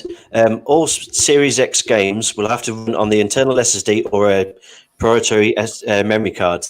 If you've got an external SSD, you can leave all your Xbox One games on there, plug it in, and if you want to load, what I've heard is if you want to load a game from the external SSD with your Xbox One games, it can transfer within seconds and start playing instantly.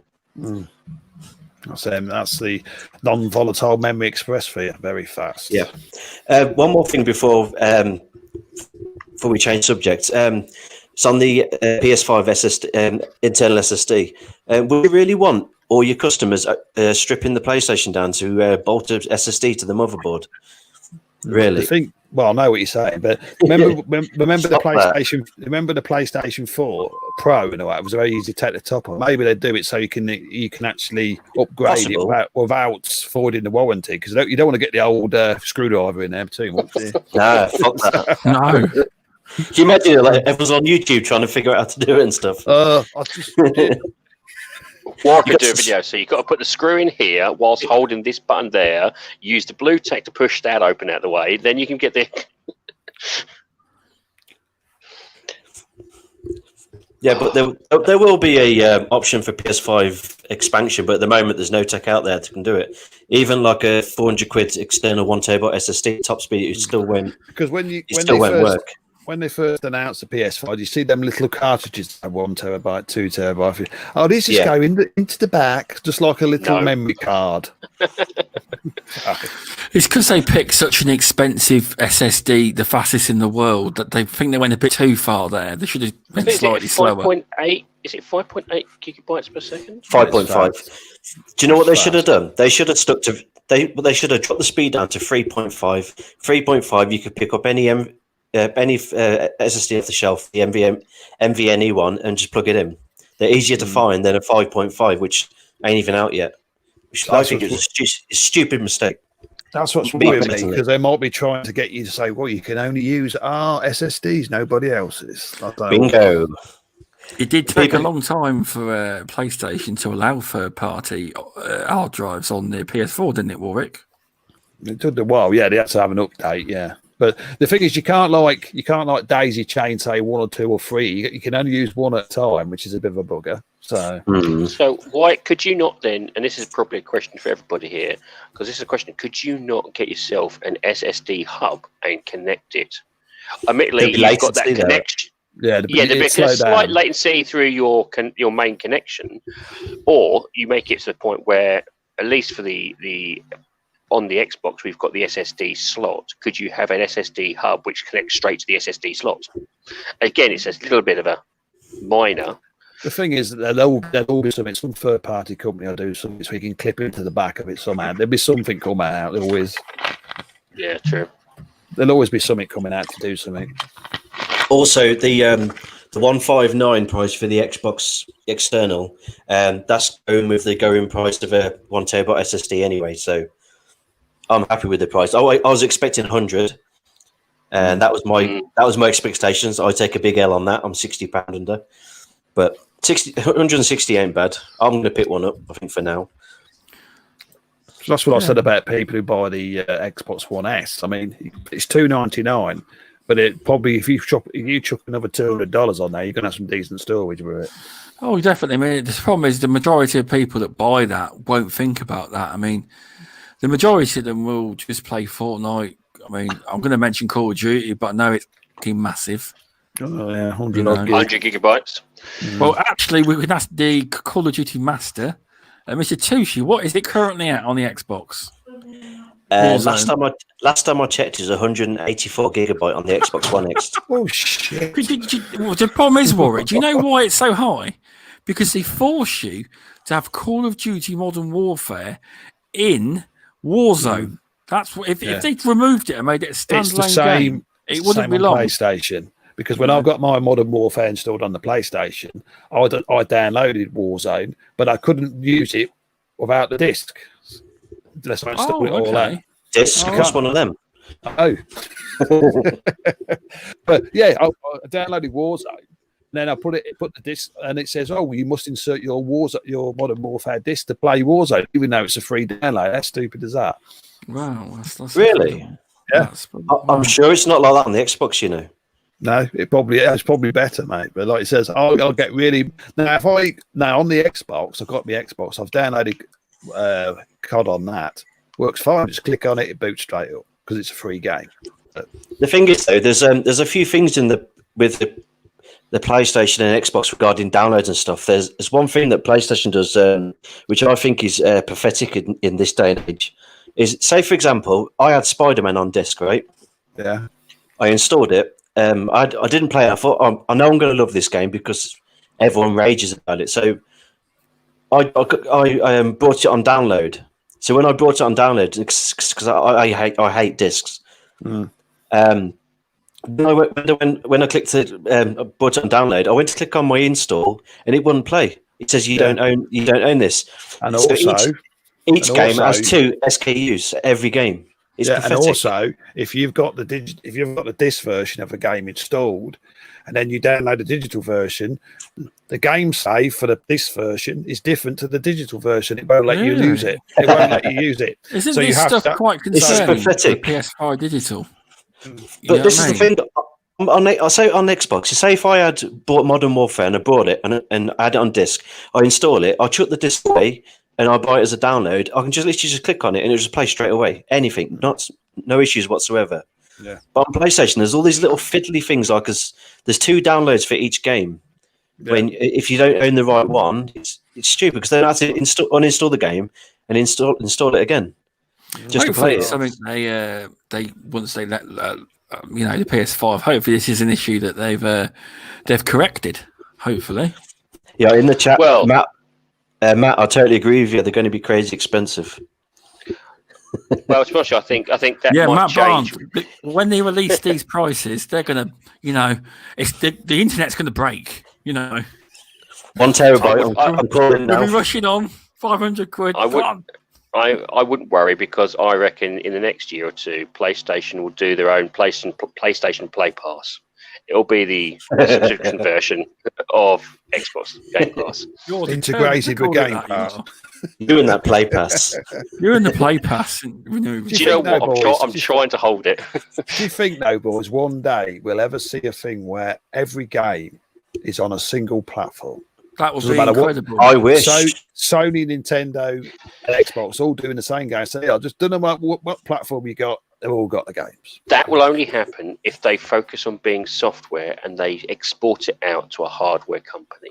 So you have an external hardware company who will create the box, and then everyone then it could be like your TV, for instance, and then your service, either PlayStation, Nintendo, or Xbox, will then be placed on that.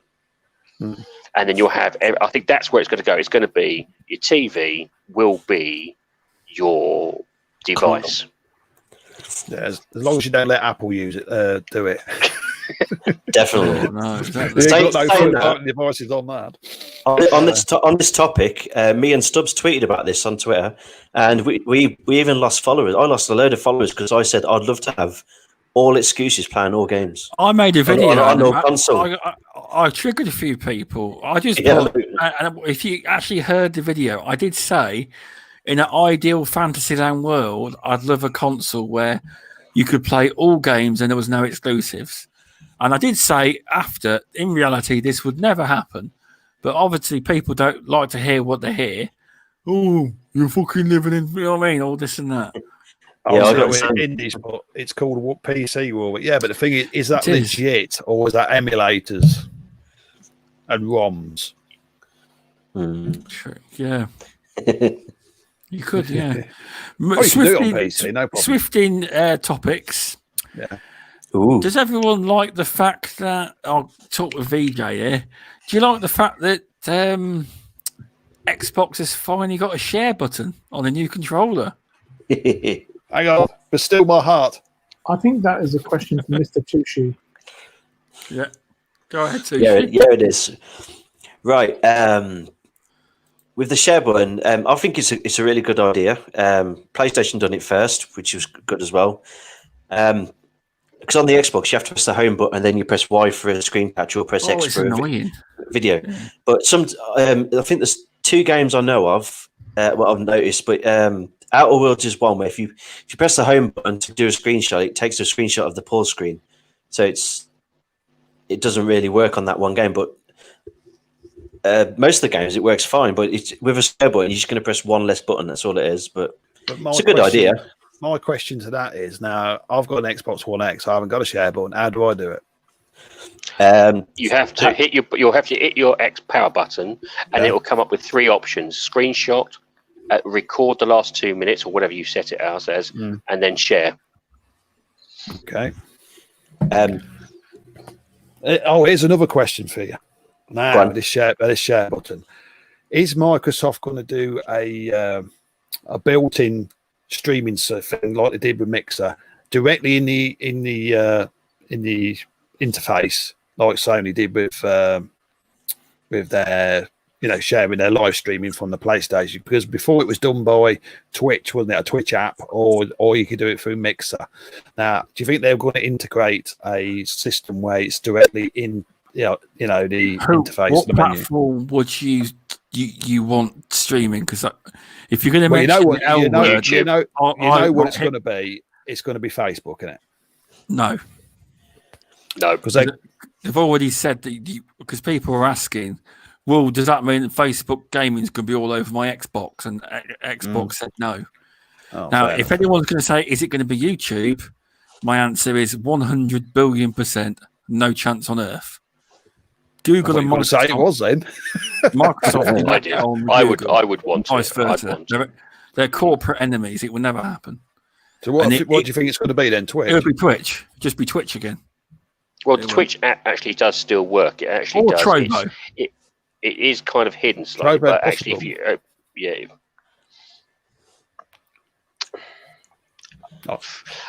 I think, has anyone actually thought?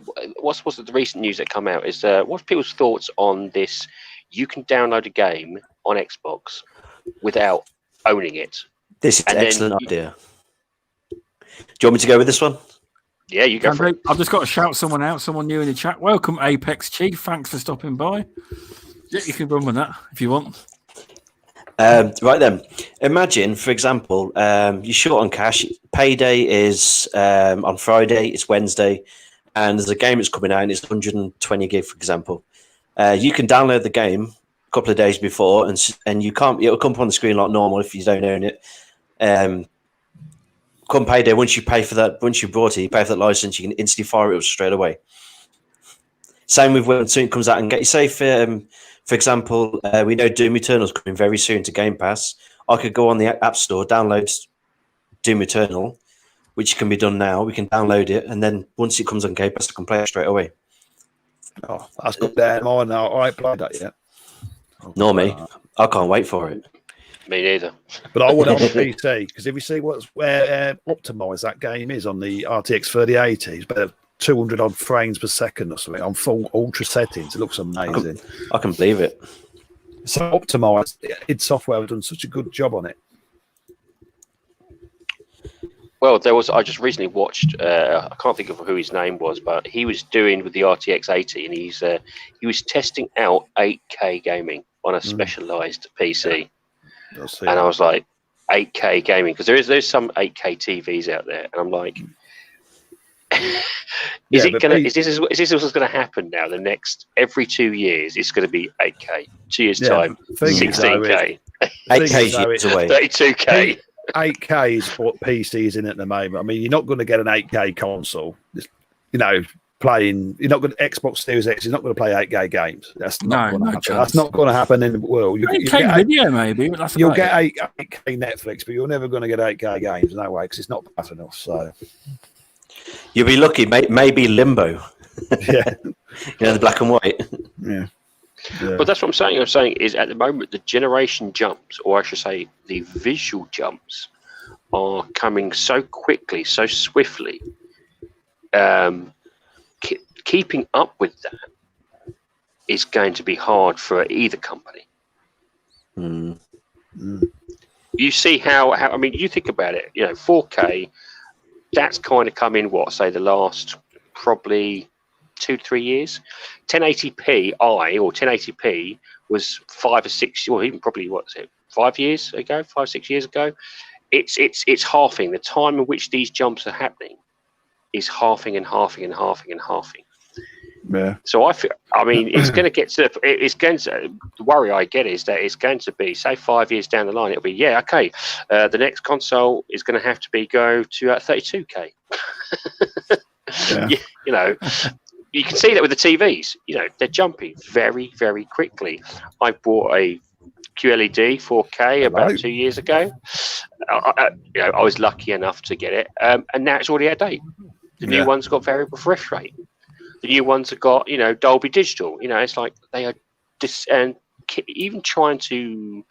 People aren't made of money, so people, the general population, keeping up with that is just you're jumping from almost one extreme to the other. Thing is, the majority hasn't moved up to 4K yet, so I won't worry about it for at least 10 years. See, what you've got to understand is, most people, even the big streamers, don't stream at 4K or 1440p. No, it's they stream 1080p. They 1080p because most people won't be able to watch the stream because it gets all stuttery if they haven't got a decent connection. So there's no way on earth they could actually upload in 4K and stream it that way. They wouldn't be able to do it in this not this day and age anyway. Well, even creating videos in 4K, the absolute data, the absolute, if I do a 1080p video, it can be around probably 2 or 3 gigabytes. If I do 4K, that's doubled, trebled. I mean, in terms of data alone. Nice, but it's for streaming. 4K is not on the horizon for a long time yet. Oh, most definitely. Welcome, War Stew. Thank you for the invite. Invite? You messaged me saying, let me in. That means he really wants to say something. He's got something to say. Come on, then. Yeah, he's going to say, I'm now 100% Xbox.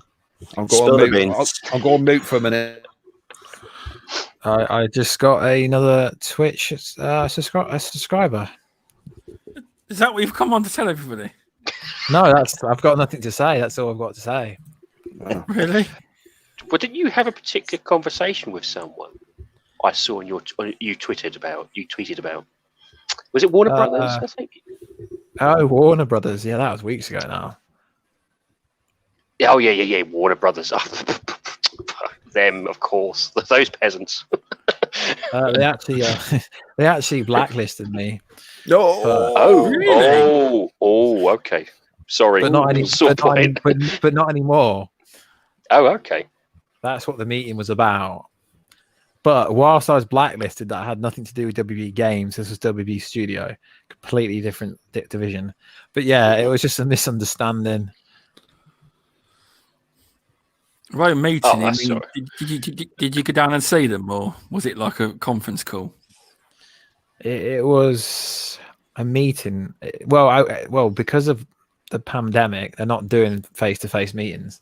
No, it was like a meeting call. Very weird though. You had to dial a number into AT&T and then dial a password, and then like literally had to dial 4 different numbers in once I find it. Very interesting. But that's not what I had to say actually. That's right then. Come on, what you got to say? All ears. About what? Oh, you said you weren't something to say. Before you came in. Well, no, I seen you were streaming, so I thought I'd come in. Oh, so, what's your thoughts on the pre-order then? Either platform. And have you pre-ordered any of the consoles? No, because I've got a PC.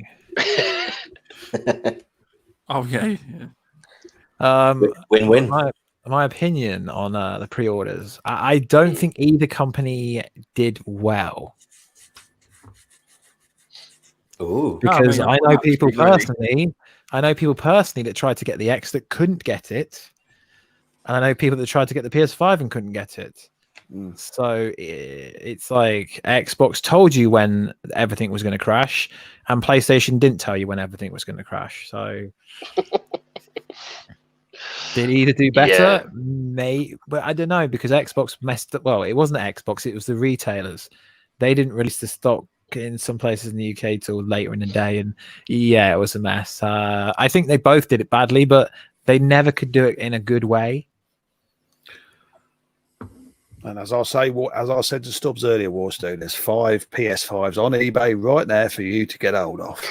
There is. I'll be going through eBay, reporting each one individually. You got to drop 4 digits. This does confuse me. I saw numerous people on Twitter, and they were like, "Yeah, I've got my second pre-order, I've got my third pre-order, I've got my fourth pre-order. I've ordered both systems." And I'm like, "Dear God, how much money have some people have got?" And it's like, why do you need multiple devices? What do you need 4? Scalp them, isn't it? Exactly. And Flemish is saying in Belgium, where and the Netherlands, apparently the X is still available. Wow. Well, the S was available on Amazon last night till 10 p.m. I don't know why. Yeah. Why do you think that is? There's no one to want the S. I don't know. No, it's for the casuals and the people. Well, the time of launch comes, you won't be able to get an S or an X for love nor money. You won't. Because although it's all pre-orders, shops will buy stock for people that want to try and walk in day one. They buy additional stock. They will. I don't know if you'd be able to walk in day one. I don't know. Oh no, I mean it's very risky, but I do think some shops will put stock aside for people to walk in, because people would try and get it anyway. I'm telling you. But didn't they only have like 10 units anyway in most small places? Yeah. Like, speaking to people over in America who I know, they said most of the shops had 10 to 15 units. It's the same here. It's the same everywhere for both consoles, really. Whereas VJ said, I think they woefully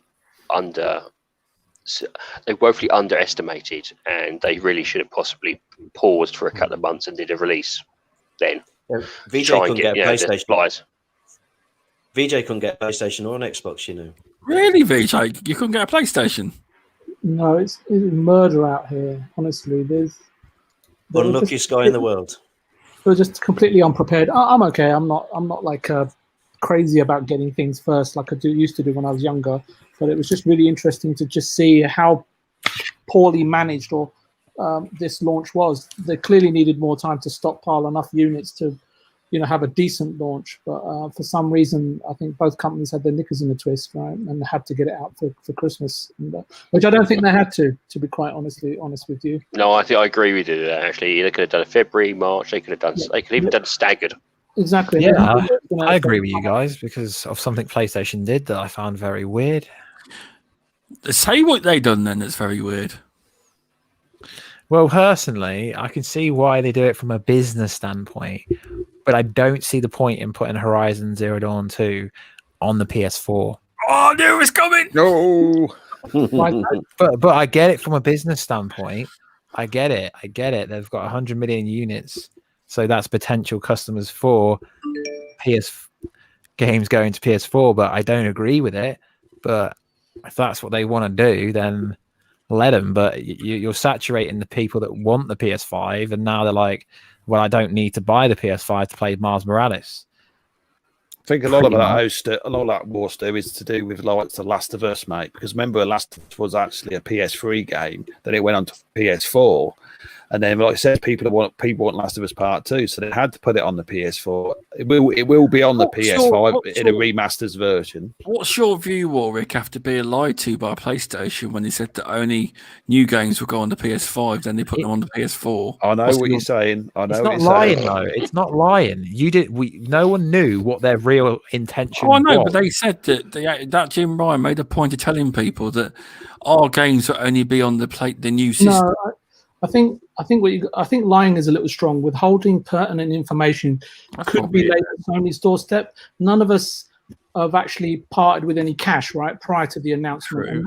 And it's still 2 months out. Yeah, and although we've been provided the information a little late, we still have to, we still had time, right, to make personal choices and decisions. And even if you have placed in pre-order, you're well within your rights to cancel it, right, if you want to. And I think the announcement that Sony are remaining multi-format across PS4 and PS5, which makes total sense since they... business-wise, yes. Yeah, because it's not that. It's because PlayStation 4 is their golden goose right now. And if they'd announced the fact that they were going cross-generation earlier, I think Microsoft may have positioned the $299 price point even lower, because we still don't know how aggressive. Now, Sony are going to easily sell another 10, 20 million PS4s, and we still don't know what they're going to aggressively price point that machine at going forward, right? And I think that going at $299, I thought that Microsoft probably thought that they were going to be able to cut in and curtail PlayStation 4 owners, right? Because if you look, Sony have to carefully shepherd, right, those 110 million, and they're growing, right, which may rise to 150 million. They have to carefully shepherd those across the PlayStation 5. And the certain PlayStation 5 games will be $70 that needed to be also rolled out at this point, right, alongside the PlayStation 5 pre-orders going live. I think that Sony are doing absolutely the right thing, and we don't know how much resource they're putting in, right, in terms of tearing down their engines and rebuilding them, right? I mean, just have to look at the God of War documentary, right? How long that God of War took. So I think they've got really no choice. Otherwise, I think they'd be in a lot of trouble going forward. VJ has hit on a big point actually as well. The $70 increase. Now, again, I'm probably being immensely thick here. Is that PlayStation 5 only games at $70, or is that being agreed across the gaming genre that from now on $70 is going to be the new next generation games? What I've seen, the PS5 and the Xbox are, well, in the UK they're £65 each. That's $70. What? They've gone up. Yes. Oh, fuck. Well, I didn't think we would get affected because we were already at 50, weren't we? Yeah, but I've looked around to the sites, and the games, the third-party games like NBA and all that, they were priced exactly the same price on PlayStation as they are on Xbox. I didn't think we would get hit by it, but No, I think we will. I think if we're going to increase the pricing of games, it needed to be done now, right? To sort of avoid a PR storm later down the line. True. It's not so much about the games releasing now; it's more about, and I'm talking about PlayStation 5. It's games that are releasing further down the pipeline in 12 to 18 months. First party games can cost more to make. The reasons why can be a different topic for another show, but what I will say for now is that we will see a range of pricing, right, from first party, because I think that there's certain games that are 60, right? I've forgotten what they were called. There was a couple of others, but you definitely can't see everybody's golf coming out at $70, right? And on screen. And many games that cost $60 now, forget about PlayStation 5 and Xbox Series X, are not worth $60. Resident Evil 3 being a prime example. Other titles like Zelda, Dragon Quest, or Persona 5, which I play, they give me hundreds of hours of engagement. I would happily have paid $80 to $100 for those, versus my perception of, say, Yoshi's Island, right, which is done in about 6 to 8 hours. I feel begrudged having to pay $60 because I don't think that game's worth more than $30 to $40. And I put a tweet back out in June, and I think Japan's got a really good system because they've been paying anything. And I'm not talking about platinum or classics or anything like or secondhand. I'm talking about new releases. They have been selling games to consumers depending on the genre, whether it's made just for the Japanese market, something like Captain Tsubasa. They've been paying for games anything between $45 to $85. That's the price range since PlayStation 2. And as a recent example in Japan, I think Ghost of Tsushima was $70, $71. Call of Duty that's coming out for PS4 is going to be $83. And Japanese PS4 games range anything between $45 to $95. I think the question again becomes a personal one. Does one size fit all? For me, it doesn't, right? And I think that going forward again, right, you're not forced into buying those games. But as I said, there are reasons why games are going to go up in price, right? Why development costs for certain games is higher. Could they absorb those costs for the fact that they're going digital, and versus 15 to 20% of games being digital back in 2013 to now being 70 to 80? And it's in Sony and Microsoft's financial reports, and they are making, if you just take a first party game that sells at 60, they're already making $27 more than they would versus selling that same game for $60 through GameStop or EB or Game or whatever. Well, history has taught us two things. This price of increase has happened, as far as I'm aware, since I've been gaming 3 times in my life, and at every time that it's been tried to be pushed, and this was at the time when it's physical media. Now it's slightly different with the digital, but every time it was a physical media, it damaged sales because people couldn't afford it. So what people did was they would normally buy 2 or 3 games, and this was obviously physical side, and that would be it. When the prices went up, that reduced to 1 game, which meant it hurt sales across the board. The difference being here is this is a digital media, and both systems are offering potential different alternatives. So it's almost as if they are ramping the prices up so that you are pushed towards the subscription service. Well, I'll tell you what, with you telling me the prices, Warwick, I mean, Flemish is saying it's supposed to be £74 a game, he reckons. Yeah, but that's not for every game, because if you look at like... But that's pushing you more, that's pushing me more towards sticking with Game Pass. I know what you're saying. I know what you're saying, but the thing is, this is just the launch of consoles. These games will come down in price. They will come down in price. Yeah. Shops, with each other or trade, these prices will come down. They're not going to stay there. They're not going to stay in price. I mean, new game releases in England. Okay, let me tell you this way, right? When I was in England, new game prices, right, they drop very, very quickly, right? In a matter within a month, normally. In North America, I think in Germany and France, the structure is very different because retailers normally buy games at full price, and what they do is that they get a quarterly or annually rebate. It's a completely different system. But I know in the UK, price wars happen really quickly. But in the US, retail price points hold. And I thought that with Miles Morales and Horizon Zero Dawn 2 and God of War most probably coming to the PS4, it's just to strengthen the umbilical cord between and the transition between PS4 and PS5. You've got to understand why they're doing it. And PS4 has a lot of life in it, and it's an important and strategic in relation to the PlayStation 5 transition, which I've already said. And I think they're going to do huge amounts of business on PlayStation 4 going forward. I think that Sony will be rinsing every single cent out of that console and its huge catalog of games, right? Historically, they've known exactly how to see out a system. And I think Sony will have a very protective mindset when it comes to the golden goose in hand, because technically they haven't shipped a single PS5. True. And the thing is, Stubz, what you got to understand is, I know you was right about them. Not, I said about it a bit that they'll have PlayStation 5 exclusive games. Well, they still have. They've still got Godfall. That's only on PC. That's not on PS4. So they have still got an exclusive game on it on for launch. So they have done that right. But never heard of that. You never heard of Godfall? Oh. I'm joking. But no, Indie Gamer, in regards to what he's just said about all the pricing going forward, indie games win again. Yep, he's correct. Yeah. You know, will there be any £74 indie games in there? I doubt it. Well, if you think about it, you could get yourself, and I am a bit like Indy here. You look at, I can get myself, if for one quadruple, A game that will provide me loads and loads of time, I could potentially get about 9 games that almost do the exact same thing in terms of quality, in terms of time, in terms of longevity as well. So it will help the indie games here, because people look at that and then they'll go, oh, actually, there's almost as good a game there, or in some cases just as good a game there for almost quarter the price. So yeah, I agree with Indy on this one.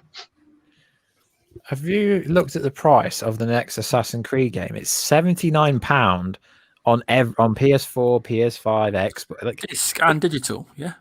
I don't know about digital, but it's called the Gold Edition, which is the cheapest one, and it's £80 on every, even on the PS4, PS5.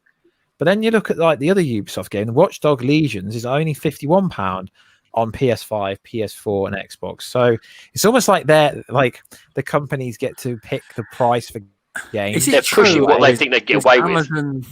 Because Amazon are that big, are they adjusting the prices and lowering how they feel because they're that big? Well, it's like two companies releasing a new game. One's like £79, one's £50. So, I mean, I know Watch Dogs isn't as big as Assassin's Creed, but still, it's like that's like a £28 drop. It is for a new game. And I mean, I'm presuming the Assassin's Creed game is going to be a much bigger game, but still. And then you got like other games like Planet Coaster, PS5 edition, £39, Xbox Series X, £39. What you got to understand is, £39. though, Planet Coaster, I believe it comes under the indie bracket. It does. Yeah, it's not a big AAA game like that, you see. But also, Warster, what you're going to understand is, mate, they're releasing 2 new consoles. They want to screw you as much as they can, so their games are going to be expensive when they first come out. But you wait till the middle of next year or so, then game prices will come down. When people have got the consoles in their homes, they'll think, well, I can't afford $70 or $80 a time. The prices subscription service. There we go, subscription service. But like I said, they'll have to do something because people ain't got the money. So you're right, Warwick. You are. You know. On this subject, does it make Game Pass look very attractive? It does to me. The prices. I'm all right. I would have got it. I could actually. I think it also, whether we agree with it or not, it also probably makes PS Collection look and the PS subscription service look good. It's generally across the board, from what I'm seeing, is raise the price of physical higher, push people towards digital. You know, we've seen the push for digital increase phenomenally in the last 2 years. I think VJ would probably be our best to help us out on this one, but I think it is a concerted effort from all platforms to push digital. Yeah, but the problem with that is, Bud, is I've always had this problem with digital. Now, with music, like, you can go and buy a track for, say, 79 cents or $1. That's okay. But I always say is if a digital version should be cheaper than a physical disc. I agree. You get a box, you get a disc, you can trade it in afterwards. If digital was half the price of a physical disc, I'd be on board. But until that comes to that stage, I'm not interested. Well, to be honest with you, I'm my biggest worry is not the actual cost. Well, that is a worry. There is no law, as far as I can tell, that will ensure that once you have bought a digital media, you will continue to own it regardless, even past your death. It's true. You know, there is nothing I see so far in the law that states you own that product. I've tried to find things on it, and to do with like, you should be able to. I mean, it opens up a big can of worms. That subject does. It's like your iTunes library, your music library. Yeah, can you pass it on to relatives when you pass away? As far as I can tell, there's no you can do.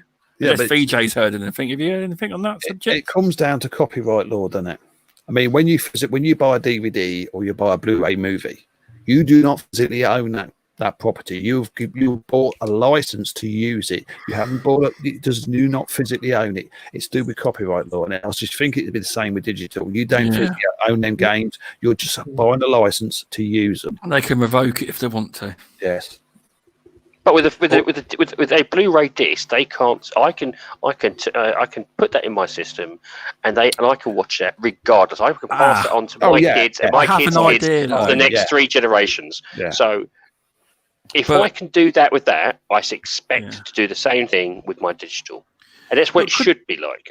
But couldn't they? I mean, I'm being a bit over the top here, but because most Blu-ray drives are online or whatever.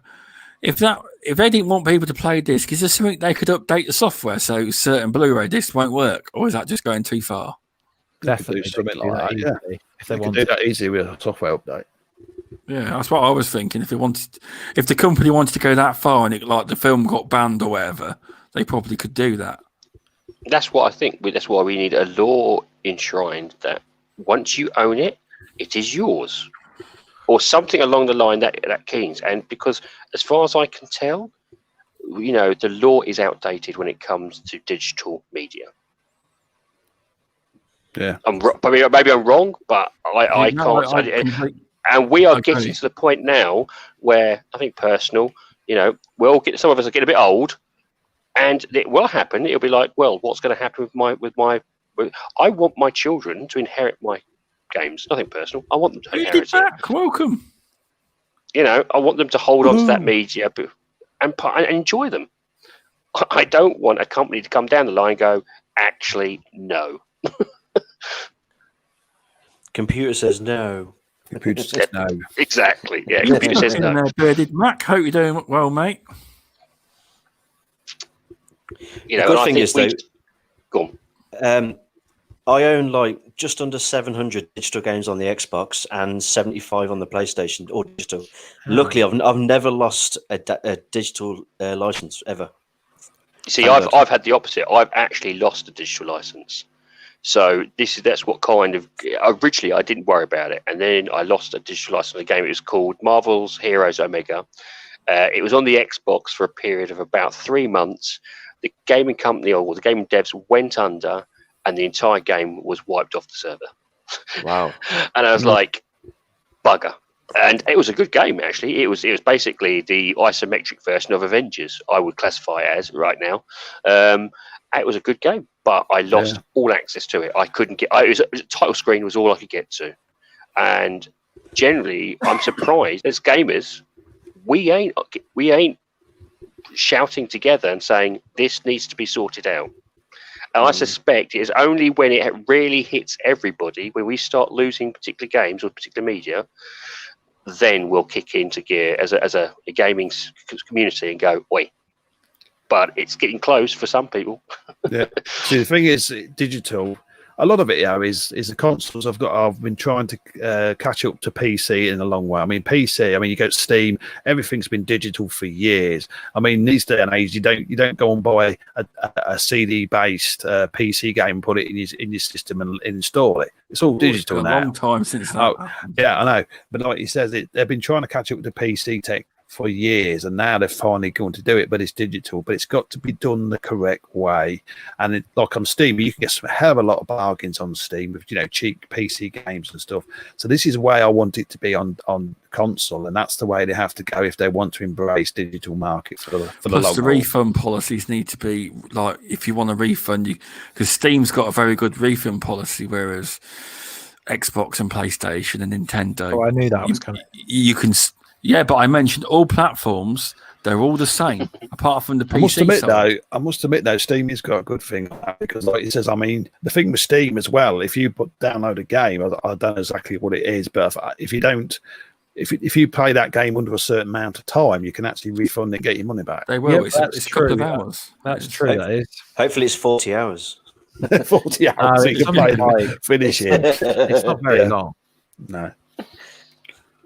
But even with Steam, though, presumably they could still turn it off and you can't get access to it. Oh yeah. It's easily. all based on their cloud. It's all stored on their cloud. Doesn't is it just me? Am I kind of panicking? But doesn't it worry people? No. There you go.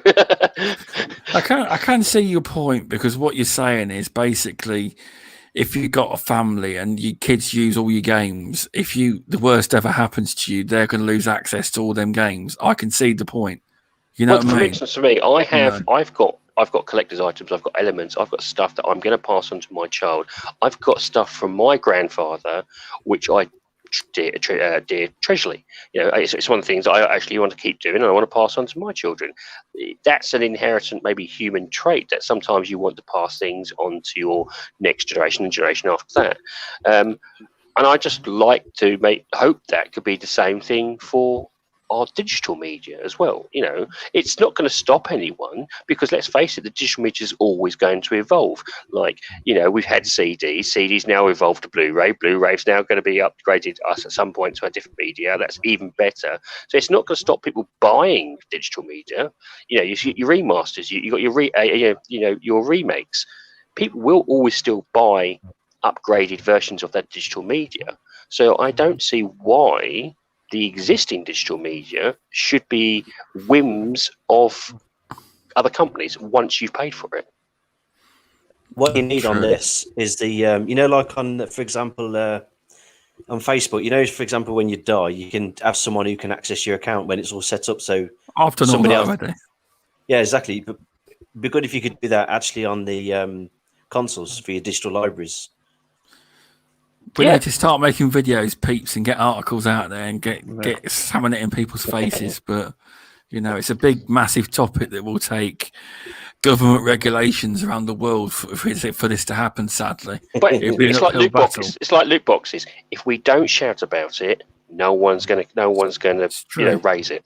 The thing is, all they would do is if you say about transferring your account, say for argument's sake, you died and you want to have all your kids to have all your games on digital, all they would say is, well, they didn't physically buy them games, so we don't have to honour it because you're physically dead. Yeah, no, But I that's mean, where I think we know- need to protect. I know If you bought yourself something, Yeah. The sad thing happens, though. I mean, I know you're saying all this and that, but if it did happen to you, and you pass, whoever passes away, they don't talk about it. Xbox don't really check who's died, do they? Just keep using the account. See? Oh yeah, they wouldn't do that. As long as you It's not keep like- paying, as long as you keep paying for it, they ain't bothered. Yeah, they just keep the card going. You can log in and change the card or whatever. I mean, I know that's not the ideal situation, but well, what That's- stops that's- it at one point when that card gets, it's under a different name. Your son gets remarried and it changes the card. Hang on a minute, this is a different person. Bam, you're straight banned. We've heard touching stories. well, you say of- that, but I can use my wife's card and that on my Xbox account, no problem. Does she Don't know? Is that question second? it. Is Yeah, that, but is that, It's Same regis- surname, though, isn't it? yeah, but it's registered the true. same address, isn't it? Yeah, true. Yeah. Yeah. See, it's just, you hear touching stories of I think I remember hearing, and this was probably about 5 years ago, where a young gamer, his dad had passed away from cancer, and he was playing Sega Rally. And on Sega Rally, once you've completed a lap, it keeps a ghost of your lap, sort of thing. And he went back to his old dad's game, started playing it, and he realised his old dad's game's ghost was there, and it really meant something remember to that. him. And it really meant something to him. Now, those sort of things, those sort of little aspects. I know it's minor, but you'd like to hope that would continue. They're not going to tell him to. No, Sega's not going to go into his house, nick that Sega Rally, and throw it in the bin. And I think that's something we should it should be something that could be continued. I don't see it hurting the companies. That's the problem. I don't see why it's not hurting the companies. Why can't we just have something that says it's yours? It will always be yours. It can be transferred over to your kids necessarily, when they want it. Thank you very much. You spent the money at the time. You gave us money at that time. Thank you very much. You can actually, I'm thinking about this.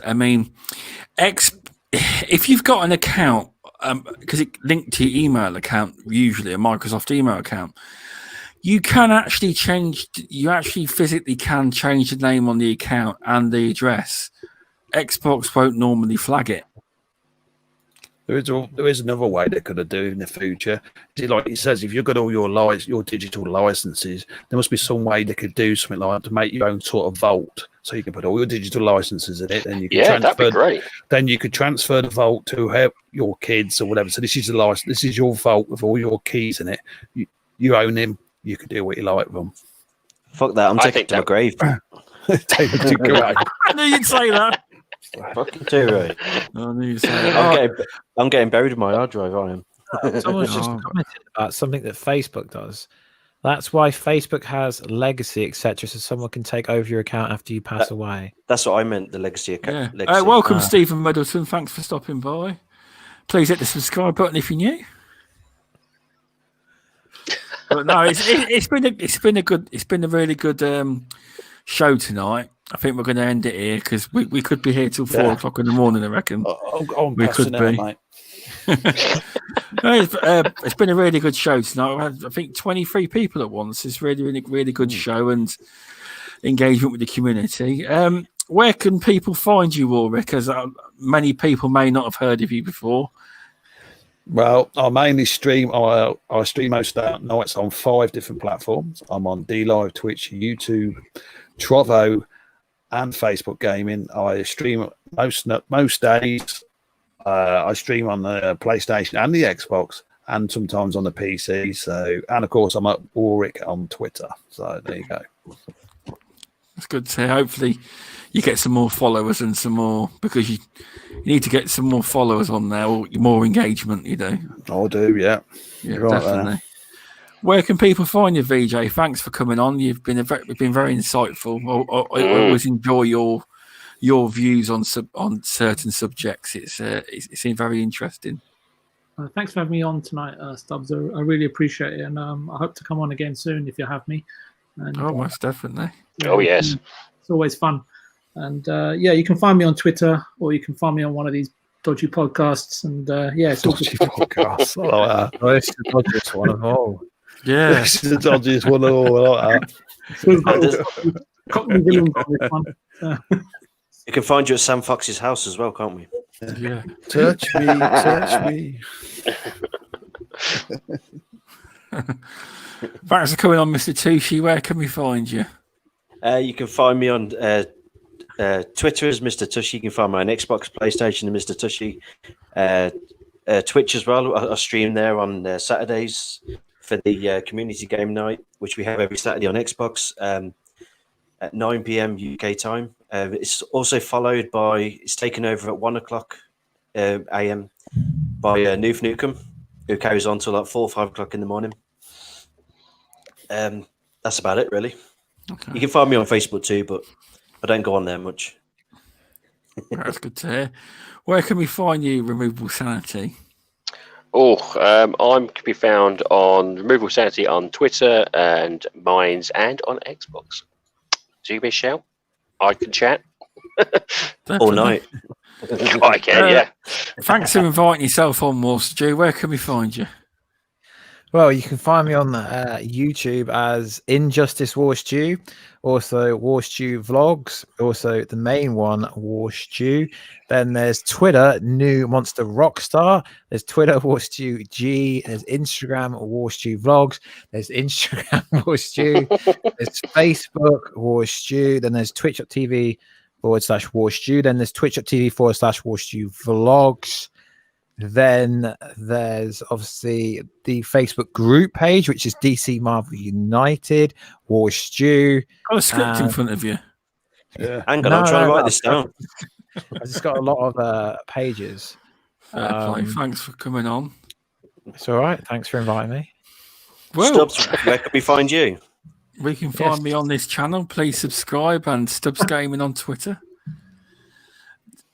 Now, do people want me to upload this to podcasts? I don't know. I've uploaded a Stubbscast to podcasts, and it seems to be doing well. I don't know. I have to have a think about whether to upload this show to podcast networks or not. I don't know yet. Now, this show is weekly. It's called Midweek Gaming with Stubz and Crew. It's every week, every Wednesday. There we go, at 10 p.m. British Summertime, 5 p.m. Eastern Standard Time, and just for VJ, it's 2 p.m. PST. Oh, Cool. I've got all the times correct. Pacific Standard Time, is that? That's it. That's what it must mean. That's it. Yeah. So, thanks for stopping by, everyone, and I'll see you all soon. Bye, everyone. Have a good one. See you later. Yeah. Battletoads! Battletoads! Yeah.